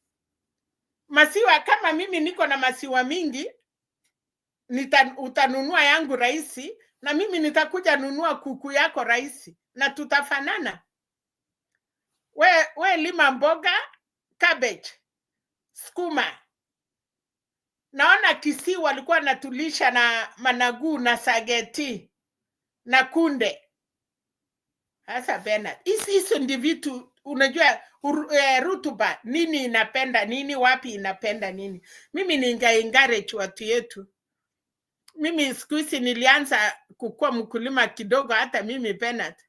Ukiona nikiwa hapa hata mimi sasa baada ya COVID niliona hapana, kumbe lazima, unajua sisi tumeishi tao, hatukukumbuka kukua na nyumbani mahali kunaitwa reserve. Hatukujali, tulikuwa tunajua si ni nani anaenda kwa matope. Lakini siku hizi Bernard, tumeambia watoto nyumbani huko mahali tulitoka, hata sisi wanaangalia ng'ombe wanatoroka, wanaangalia mbuzi hawajui, na hiyo ndio maisha mbaya. Tungekuwa na hiyo vitu, watoto wetu waanze kupanda, wakuwe na hiyo, wakuwe na maziwa, kila kitu itaenda mzuri. So pole, nimeenda out of topic, but niliona ni Christmas na nikajua sasa ningetaka hata ukule kuku, lakini sasa bahati mbaya ni moja tu. Asante mami. Kama ni 500 ama 300 ungeita kijiji mzima. It is well, Mama. Thank you for that. We will continue doing what we must do because it's necessary. Ladies and gentlemen, we must bring the curtain down on the show. We really appreciate all of you for participating. And we ask you to continue being the ambassador of Sound Candid Talk. Ensure that you encourage somebody to subscribe and participate into our shows. I believe this show is good and is necessary. So if you find it captivating, you find it profitable, don't keep it to yourself. get somebody to subscribe. That is how I believe in the growth of this channel. We have grown by somebody recommending the show to somebody. We don't want the sensation. We can run, maybe pay $100 and then run an advert for 2 days. We'll get here maybe 20,000 subscribers in that single advert. But those subscribers will not be interested in what we are doing. They just subscribe because they saw the advert and things like that. So we want it to grow organically. That is probably some of the reasons why some of us are not getting the point in what we are saying. Tafadhali tunakuomba wewe ambaye umebenefit kutoka kwa Sound Candy Talk kwa ile maswala tunazungumzia hapa, recommend channel kwa mtu ili naye akajisajili. It's a short clip somebody sent me today that I want to use as a closure of this particular show, but keep at Sound Candy Talk. Kuna mambo mengi tu ambayo yanaendelea. Kumbuka Daily Bite inaendelea. Daily Bite iko kwa Sound Candy Talk Live, Triumphant Bible Media na Facebook kwa my profile. So wale wote mnatufuata asubuhi, yale mahubiri ya asubuhi yako ready, na tunaangazia focus ya hii ni kujibu maswali yanayohusu maisha kibiblia. So we are responding to pertinent questions on that particular show, and you really need to follow it. In the morning, we'll be looking at, can I know God personally? Can I truly know God personally according to the Bible? So we encourage you to also tune into that. And when you get something that is good, share it. After you enjoy it, share it. That's African now. This is no Africa. Okay, ukienda soko ukute nyama ni mzuri, ni tamu, tunarudingi kwa kijiji waambia bucha ya nani iko na nyama mzuri, hiyo inauza nyama mzuri. You give the person, you recommend something good for someone. Let's recommend the shows and the videos to different people. That's one way of contributing towards the sustainability and the advancement of Sound Candy Talk. Otherwise, thank you so much for making this show a great success. We ask that God will bless you, and we look forward to interacting in subsequent programs. Tafadhali tunakuomba usijiingize kwa masuala ambayo hujui kichwa chake awala mguu wake. Nchi hii imekuja kwa muda mrefu, imekuwa na maafa mengi, imekuwa na mema mengi pia, na mabaya mengi tu, lakini suluhu inatokana na kila Mkenya kuwajibika. When we take responsibility, we take charge. We run away from responsibility, we offer ourselves as volunteer slaves. I would want to be part of a Kenya where every Kenyan is responsible and wants the best for this country. If we all woke up to go and build Kenya, make Kenya fit for every Kenyan, nobody will be complaining. The reason why there is outcry everywhere is a few of us who are twisted in our thinking, and we think this country owes us more than every other person. Therefore, we deprive every Kenyan in the pretext that we must get it fast. Selfishness and self-centeredness is the smallest package in the whole world. We are as good as we allow ourselves to be spent for the betterment of many. Any person in leadership who doesn't want to be spent for the betterment of many is a wrong leader in that particular position. So I encourage you to be part of that, what I'm calling the solution. Let's listen out to this even as we begin to wrap it. I hope it will play. It's very short, but very telling. Because everyone around you wants you to be like them, or they want you to be them. So when you discover that you are unique, you are special, you are important, and you decide to become who you are and achieve what you're dreaming, loneliness is the result. And I say this many times, and in my books I write about this, that every true vision only has one believer first. And it's the person who have that vision. Wow. And that's what makes it lonely. But what attracts people to you is when you decide that you don't care if you're lonely, you're still going to pursue the vision. That's right. So it's the desire to use your aloneness properly that makes people come to you. You're no longer alone. And so I have been alone most of the time. I'm lonely now because a leader is always lonely because they are out front. There's no one up there with them. When you think about it, if you have everyone around you, then you're part of the crowd. That's true. So leaders they live a lonely life, but they chose that loneliness. And that's important. You have to choose to be alone if you're going to change the world. And every great leader in history, as you study them, they really found their true self when they was alone.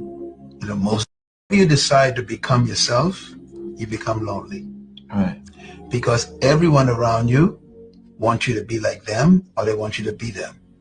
So when you discover that you are unique, you are special, you are important, and you decide to become who you are and achieve what you were dreaming, loneliness is the result.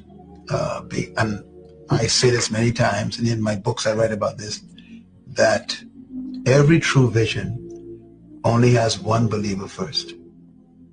And it's the person who have that vision. Wow. And that's what makes it lonely. But what attracts people to you is when you decide that you don't care if you're lonely, you're still going to pursue the vision. That's right. So it's the desire to use your aloneness properly that makes people come to you. You're no longer alone. And so I have been alone most of the time. I'm lonely now because a leader is always lonely because they are out front. There's no one up there with them. When you think about it, if you have everyone around you, then you're part of the crowd. That's true. So leaders they live a lonely life, but they chose that loneliness.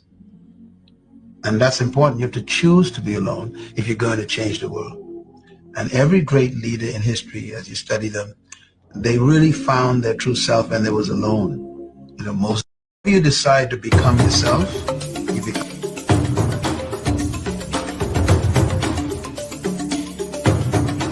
Watu wa Mungu, Bwana Yesu asifiwe. Kipindi cha mahubiri kimerudi tena kwa kishindo kwenye Sound Candy Talk. Tunakufundisha, kukuelimisha na kukutia moyo kwenye Daily Bite. Mafundisho kamili ya Biblia kila siku kwenye runinga uipendayo ya Sound Candy Talk.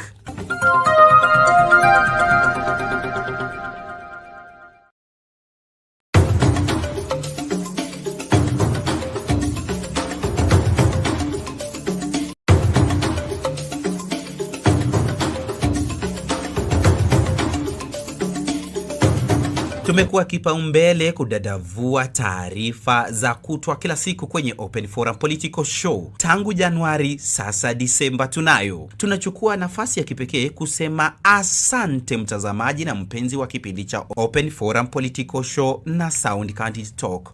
Unaposherehekea sikukuu ya Christmas na mwaka mpya, tunakuahidi mema zaidi. Sound Candy Talk, we wish you Merry Christmas and Happy 2025.